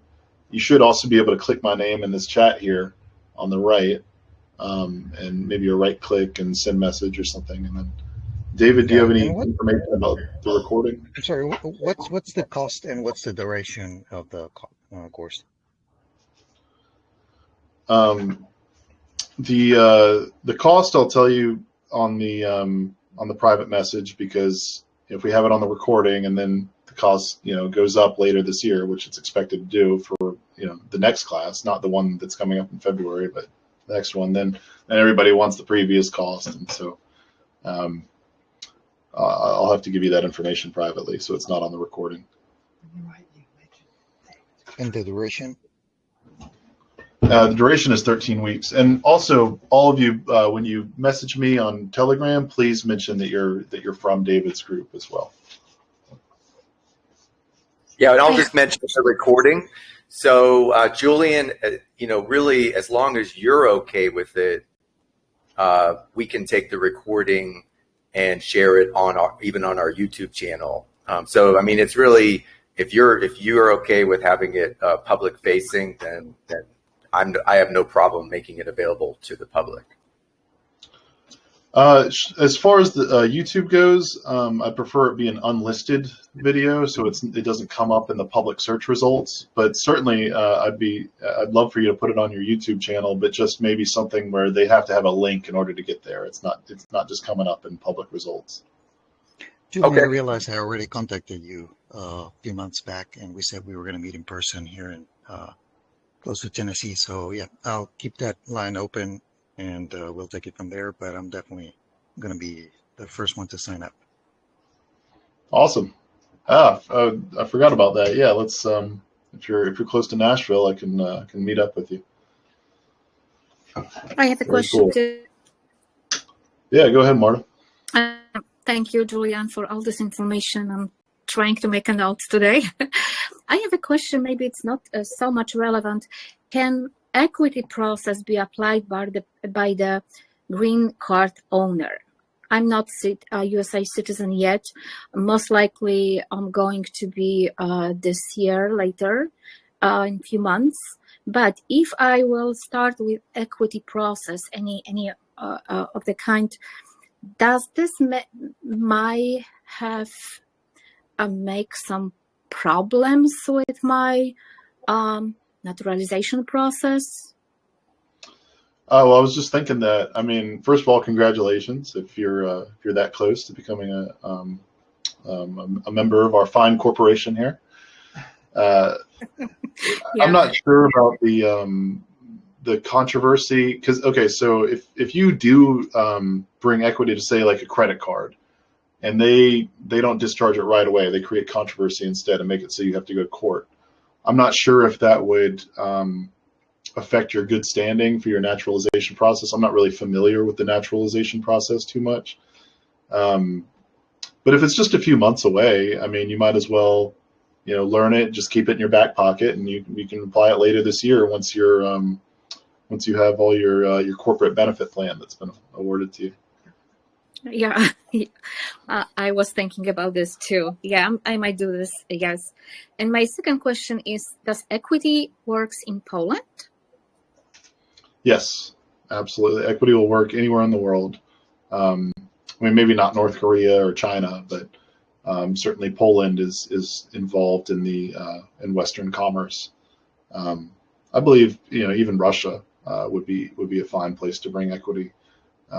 I know Saudi Arabia even has equity written into their constitution. So certainly Poland, yes. Okay. You're going to have to translate the notices, the paperwork into Polish, but we may be able to help you with that as well to some extent. Okay. Thank you so much. Thank you. Absolutely. Good questions. Julian, this is Heidi.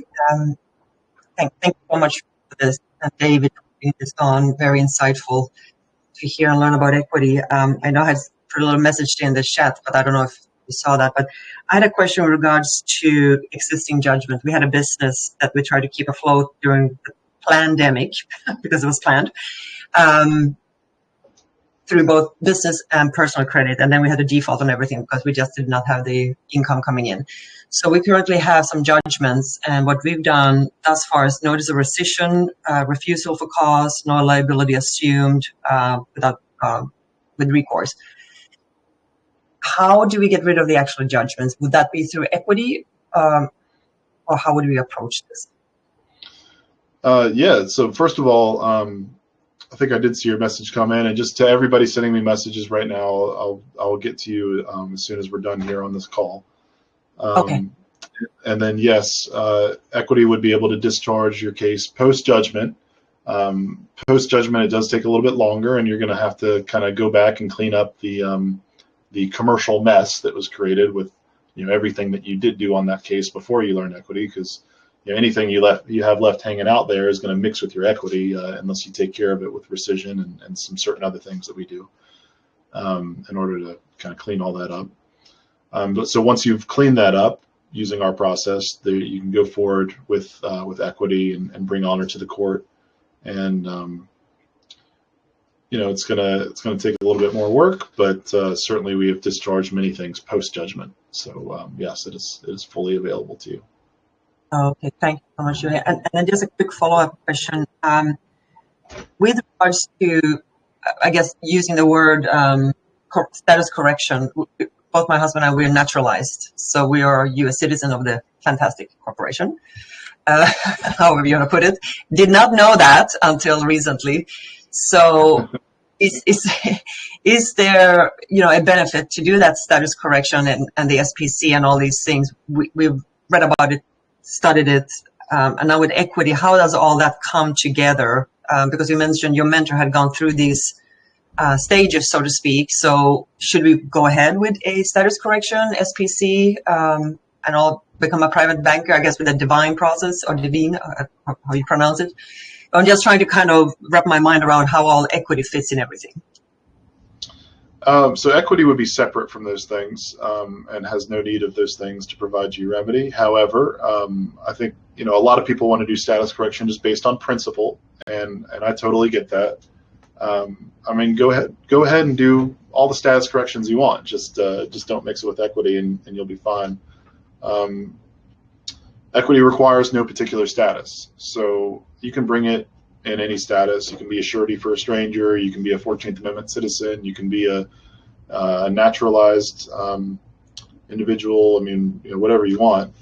But there's a very particular way that we bring equity, and we don't mix it with those things. So it's not really necessary. We see victory in, like I said, the full range of cases. So if you want to do status correction just on principle because you feel that you have a duty to do that, then I see no problem with that. But it's just not something that needs to be mixed with equity. Okay. And Thank you so much. status correction can be pretty expensive too. So you gotta weigh the cost benefit analysis there. Okay, understood. Thank you so much. Appreciate it. Thank you. God bless. Absolutely. Thank you. Yeah, I have a question. Okay. Yeah, go ahead. Yeah, so how you said you recommend going to court? Yes.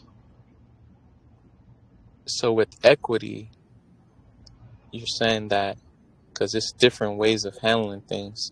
With equity, you recommend going to court. Yeah, absolutely. We go to the place of judgment. The judge is the banker, so he's the one that can discharge the case. Certainly, if you know how to bring honor and equity to the court, then you really tie the judge's hands.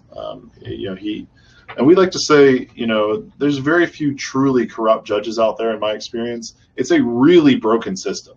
So I'm not saying it's not broken, but what I'm saying is they don't even have to break their own laws. Like that's what corruption is, right? They're breaking their own laws. We've seen that before. There's a couple of judges we've seen do that, but for the overwhelming majority of them, it's such a broken system that they don't have to break their own laws.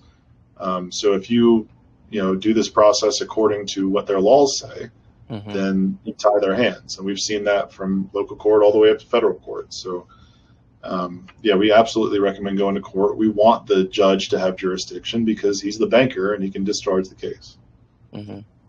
And from your course is starting in February, so I just wanted to know if you can answer it, because I know there's like certain things you don't answer.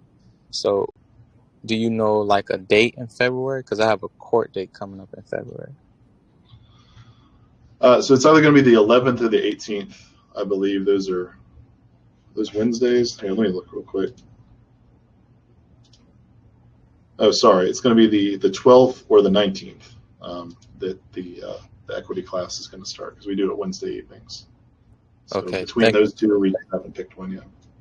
Okay. Thank you, sir. Absolutely. Thank you. And remember, we're going to take you through some in-depth court practice and go through the court psychology and everything with you. Make sure you're fully prepared for that.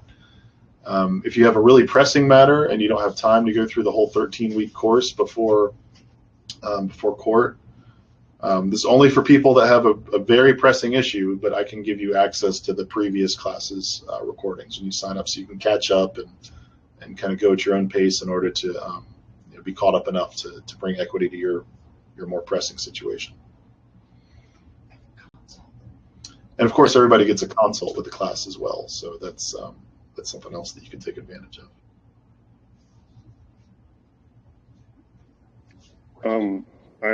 I also got another question. I want to know if you guys, I don't know if you already explained it, and if you did and it's in the recording, just disregard, but do you mind explaining what you're referring to when you say equity? Even briefly. Well, I guess if you joined late, I mean, we definitely cover that. I mean, basically, equity is just the law of justice and right dealing. That it's above common law because it seeks the most ethical remedy at hand. There's maxims of law that back that up. Where the law feigns, equity subsists. Equity follows the law means where the law screws up, equity comes in and rights everything. Of course, the law is screwed up when the court is generating bonds in every case and making money off of every case, even if it's a criminal case. So there's not going to be a case where equity doesn't have to follow the law because the law mucked it all up. Do you know if there's any videos of people using equity, like court recordings or anything like that, of people having success using it, or is it all just kind of off the record? I haven't seen it on YouTube personally. When our students go to court, they report back to us on what happened, and we relate testimonies from them, so that's kind of the practical proof. And then the class will take you through all the theoretical proof about where this comes from, the actual source material, the acts of Congress, teaching from the same books that are on the judge's bookshelf in his living room. Is this something you guys... Oh, sorry. Oh, no, go ahead. I was going to ask if this is something you guys don't want to get attention for to avoid persecution. No, absolutely not. I'm not concerned about that because everything that we do is according to their laws. Now, the reason I asked David to make it an unlisted video is that we just want this to get out there, but we want it to be properly stewarded. If you just hear a few things about acceptance and rescission, you start trying to, bring it to a court case without knowing, how to stay in honor, how to avoid their adhesion contracts, how to defend it before a judge when he asks you about it. It's just going to make it worse for you. And it's like giving somebody a loaded gun and not teaching them how to shoot. So, I want all of my students to be able to teach this to people and help others with this. But it needs to be properly stewarded. You can't just give somebody a little bit of equity. It's going to make things worse. You have to fully commit to the process. And when you do that, you don't mix it with anything else, then it will give you remedy. But if somebody's just, I already learned SPC, I want to mix it, it's not going to work for them. It's going to mess up their process they're already doing, and it's going to dilute the equity and make it that much harder when somebody actually goes before the same judge and tries to bring a real remedy. So that's why we just want it out there, but we want to make sure it's stewarded properly. So we're not worried about exposure. Last question. Is this something you just learn and go in with a mindset, or do you have to file a bunch of documents and learn all about how courts work and put together lawsuit cases and stuff like that? It's not as complex as what you might be thinking with that, because we don't have to memorize their rules, their procedures, their customs, their codes. We don't have to know a bunch of case precedents. We need to understand a lot of things about the law. The course takes 13 weeks to get through, but it's profoundly simple compared to what you would have to do in commercial law or common law. I mean, common law has 10,000 different remedies. You know, some of them you can only use before pleading. Some of them you can only use after sentencing. Equity has one remedy, but it trumps all of them. So it is profoundly simple. It's still a graduate level course. I mean, it requires you to learn quite a bit, but not nearly as much as you would have to learn to effectively bring a common law remedy. And there is paperwork that we teach you as well. We go in depth on how to create about 10 different notices or so, I suppose, and that's really all we need. Like I said, they've gotten victory in every kind of court and in every country in the Western world where it's been applied. So it is profoundly simple compared to what you may be thinking, but it does require a strong commitment as well. Yeah, and I can also say, having gone through the entire course myself, that just to echo what Julian is saying, yes, there are certain notices, but all the notices, most of them are even one page or maybe 2 pages. And so in terms of overall complexity, and then the way the paperwork is handled is a lot simpler too. So I'll just say that from my experience. Thank you. And then we also have scripts as well that can help you in various situations. But you can even just print out your script and bring it to court. I mean, it's going to take a little more convincing to get the judge to believe you know what you're talking about if you're just reading from a piece of paper. But we try to teach you, to go beyond just reading it, to have the right tone and ask questions in context. I'm on my third level hungry. You shouldn't be doing anything. Yes. So, anyway, yeah, good question. Hi, Julian. I have a question. Hi, this is Antoinette. How you doing? Hey, Antoinette, go ahead. When you say going to court with them, is we going into state court or we immediately go to federal court? We're immediately asked to be applied to go into federal court, like. So we just go wherever we're asked to go, basically. Mm-hmm. If you have a state court matter, then you're going to appear in state court. We do have kind of a higher level process that helps you move the case into federal court if need be. Okay. It's kind of a separate thing that we can do for you just if needed. Uh-huh. It's very rarely needed. So yeah, it's just going to be whatever venue that is challenging you is where you go to settle things. Okay. And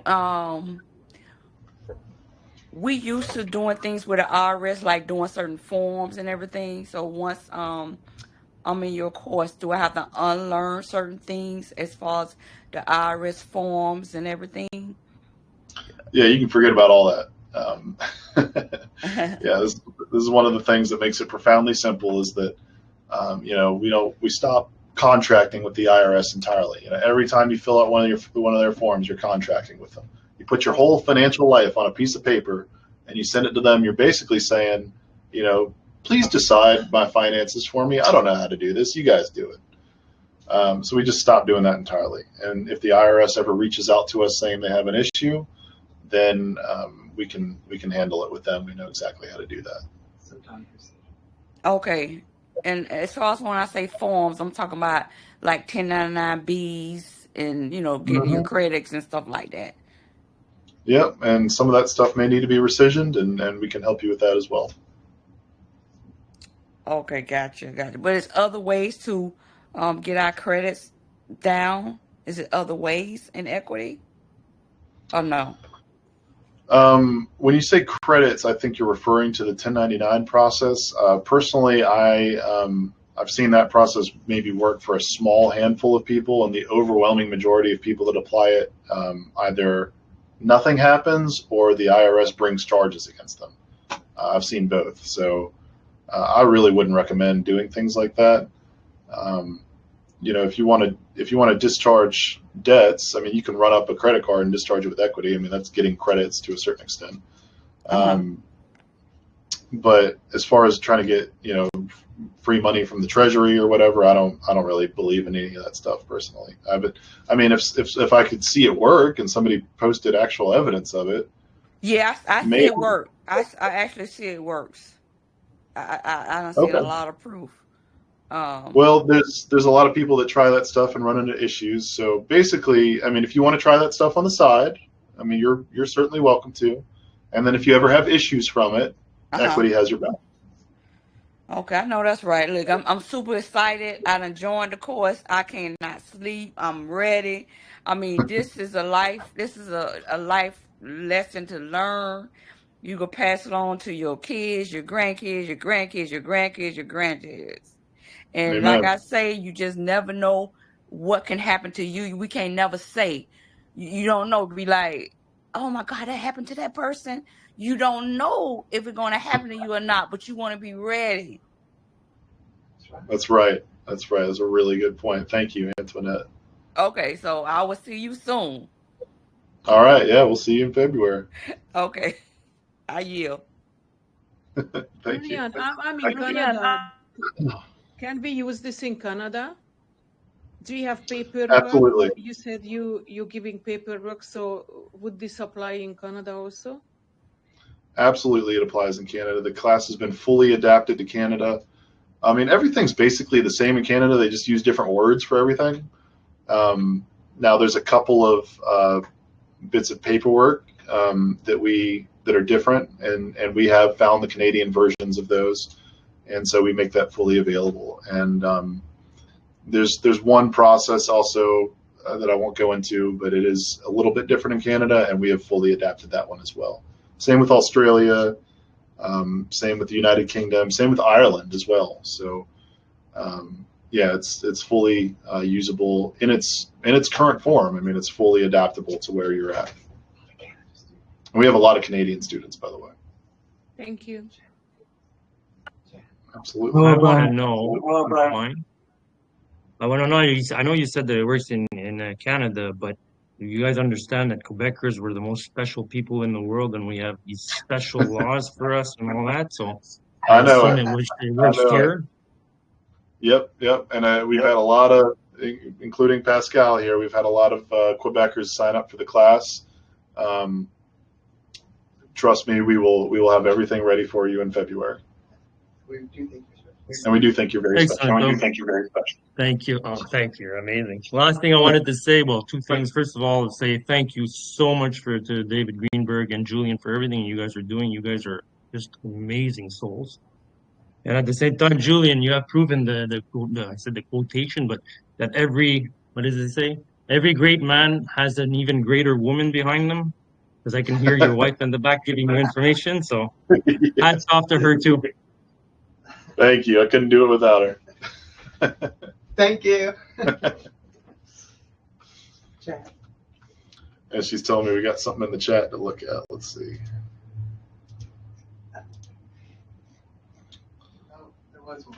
Someone mentioned that they have a court case coming up. I'll just read it real quick.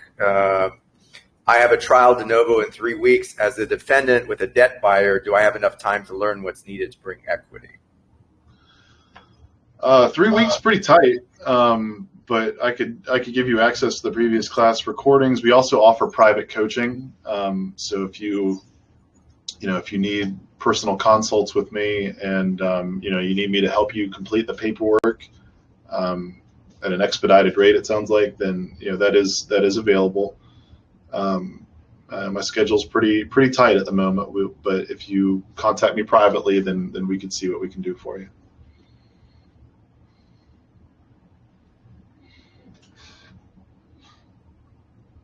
I have a question. Go ahead. Good morning. Thank you to David. Thanks for hosting this, and Julian, thanks for coming and presenting this information. This is about the SP and C process. From your end, are you finding anybody creating controversy from pursuing the SP and C process?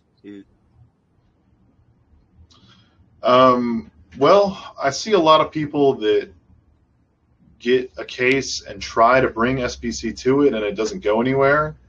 What I have not seen is somebody who gets a case brought against them because of the SPC process. That I haven't seen. But a lot of people that bring me cases, I mean, I see SPC mixed with other things. I see just purely SPC that they've tried to bring to it, and I just haven't seen it work for anybody. I know it does work for, occasionally, like everything does, but I'm just not seeing the efficacy rate with it that I would like to see. Okay, thanks for that. So what I'm seeing is that equity is basically a skill set for protecting yourself and defending yourself legally, lawfully. But the SPNC process is more about private banking, investment, and securities. Is that correct? I mean, I can't really speak to the SPC process. I mean, there's a lot of different ways that people teach it. I mean, everything's about banking and securities on some level, right? Because everything's commercial these days. So it's really just the way you go about it that's the most important thing. I can chime in on that. Yeah, I think your characterization is correct. The SBC, for those who are using it, could also be used not to bring necessarily to try to bring a remedy, but to gain control of the financial instruments. In other words, to be able to use the negotiable instruments from a creditor's perspective. So if someone wanted to do that, then it could be a valuable process. But it's completely different than the notion of just wanting to be left alone or discharging your public obligations. So actually, I'll correct that. Some people, when they do their SPC and status correction, they will still use common law processes, but that's completely different from equity. Gotcha. Thanks for clearing that up. Yeah, sounds like you have a lot more experience with that than I do. Yeah, thank you. That answers my question. Thank you. Cool. Any more questions? I guess we left the room floored, Julian. Awesome. Julian, I got a question. So for the student loan, so now since we have what's that company called? Nelnet as a servicer for student loan. So from your experience, what's the timeline? How long does it take once you start the process, with the equity with discharging student loan? We've seen it take everywhere from as little as a month to up to 2 years. I mean, it depends how consistently you apply the process. It depends if you use all of your tools or not. It can take a lot longer if you're not using all your tools. And I mean, even at the 2-year range, I mean, it's still just writing 2-3 notices a month at the most, usually. So it just depends on your commitment level and how doggedly you pursue remedy. Yeah. So in my own personal experience, so 2 months ago, I tried to send a coupon from the Nelnet statement, and so I sent the coupon to the Department of Education, because that's where it says to send the coupon to. Now the servicer replied to me and changed the conversation to what they call so they sent me a copy of the promissory note, but not the actual contract. But on the promissory note, they were not the original players on the contract, because it was Citibank. And I told them, they need to show me proof of claim. I'm going to continue to stay in honor to make the minimum payment, but they need to provide me proof that they even have any legitimate right to collect on behalf of. This is similar to the debt validation process. I mean, in my opinion, that is a commercial dishonor to demand proof of claim from them, simply because you signed a contract with Citibank, and part of that contract is that Citibank can assign their ability to perform on the contract to somebody else. I mean, that's their right. Correct. So, I mean, they clearly assigned it to Nelnet, and now you're going with Nelnet. So it's not really something that they have a signed contract from you. I mean, why do they need to validate the debt? So, we would handle that differently in equity, certainly. Got it. Thank you. Absolutely. Maggie's telling me we got something in chat.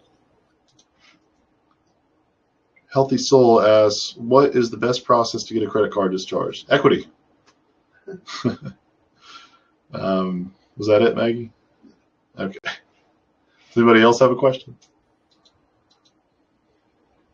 It's different from the other process. Here's another question. So you said if we use equity for credit card, that means that they will terminate. So the issuer of that credit card will cancel that credit card, correct? They're going to close out the account for that particular card, yes.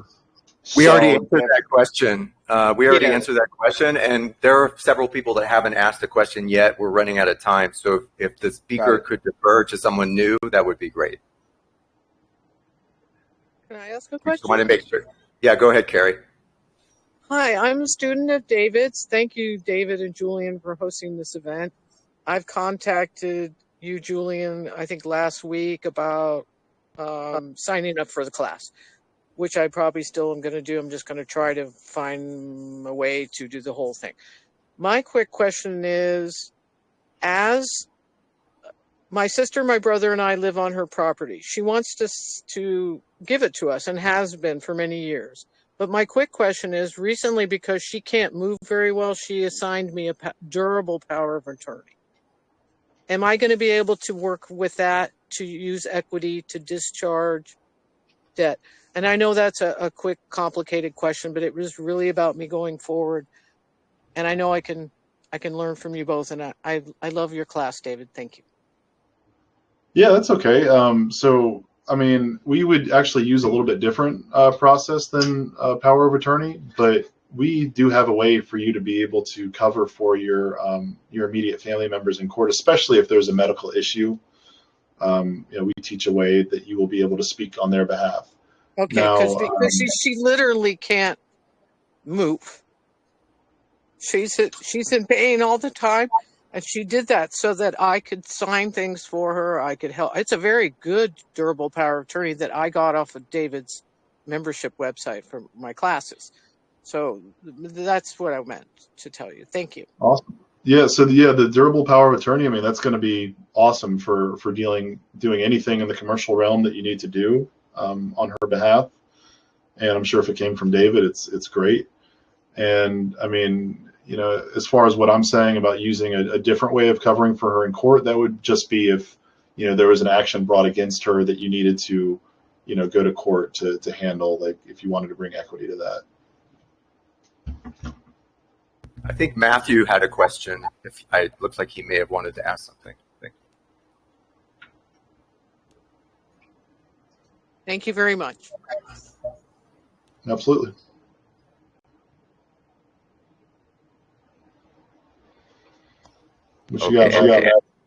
Okay, Matthew, go ahead.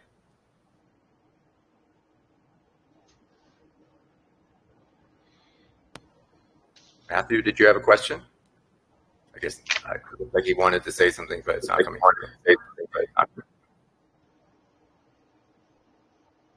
I'd like to ask, is equity works in Israel?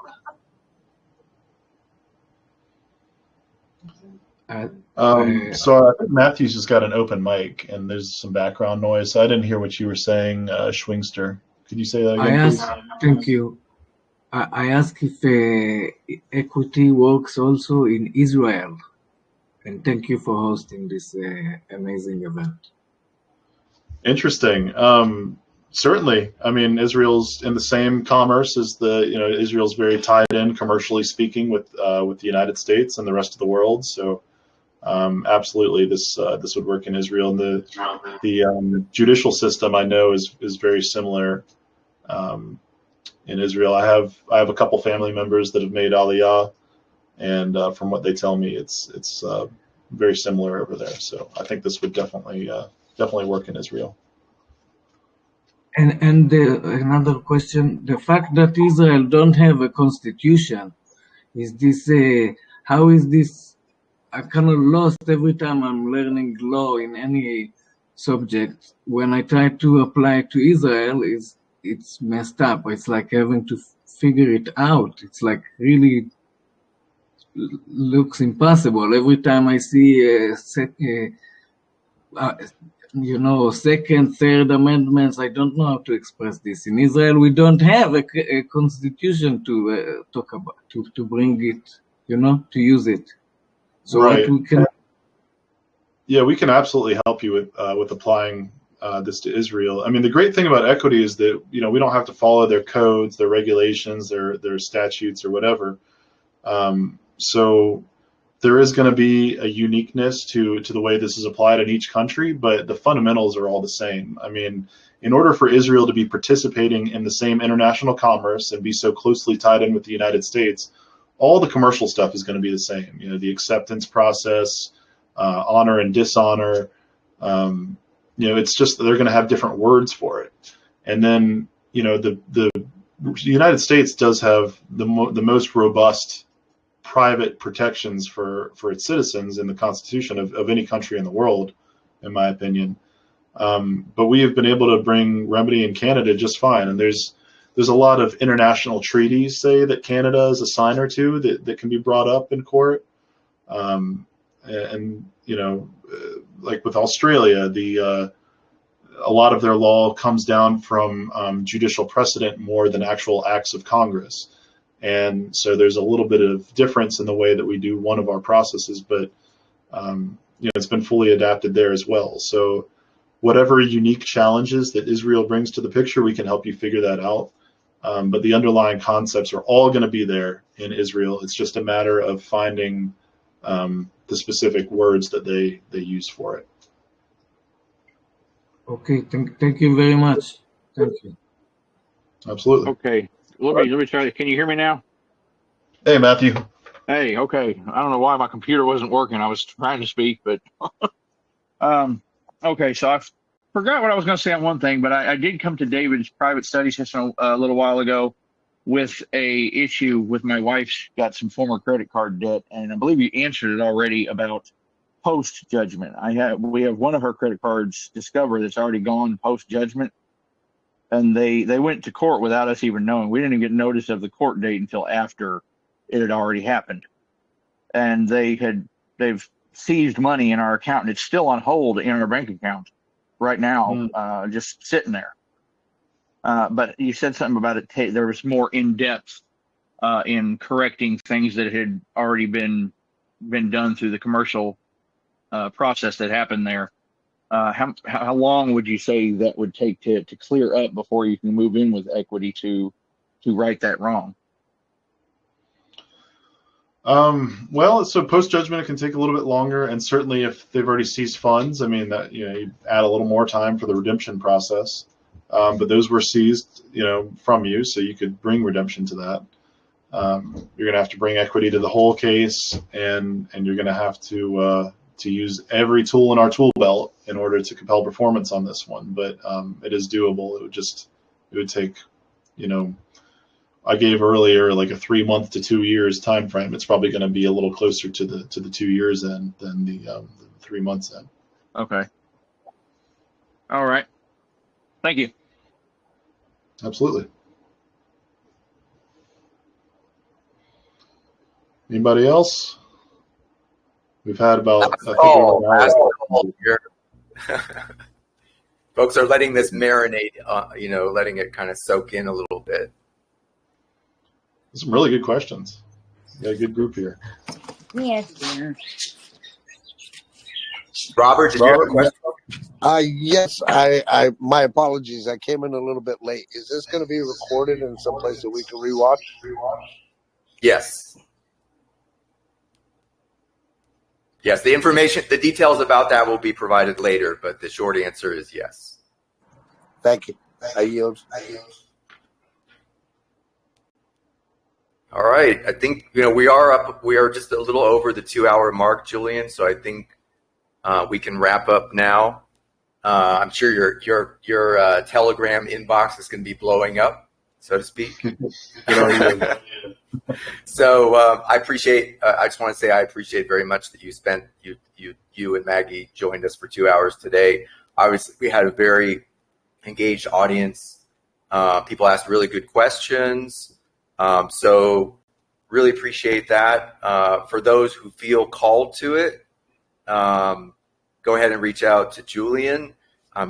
All you have to do is right-click on him here and send him a private message. He handles it all through Telegram. If you're watching this on a replay, there will be a link to his Telegram username so that you can find him. So regardless whether you're watching this live or on the replay. But Julian, I certainly appreciate you taking some time. I feel like, in terms of all the tools that we can provide to members of this community, understanding how to bring equity is one of the most powerful tools that we can bring. And so I'm glad we were able to share this knowledge today. Thank you so much, David. I really appreciate the opportunity to speak to your group here. And it's a wonderful group of students. It's very impressive what you've done here. Awesome. Thanks for the feedback. I appreciate that. So we're going to close down the meeting today. Thank you, everybody, for attending. And we'll see you all very soon. Take care, everyone. Thanks, David.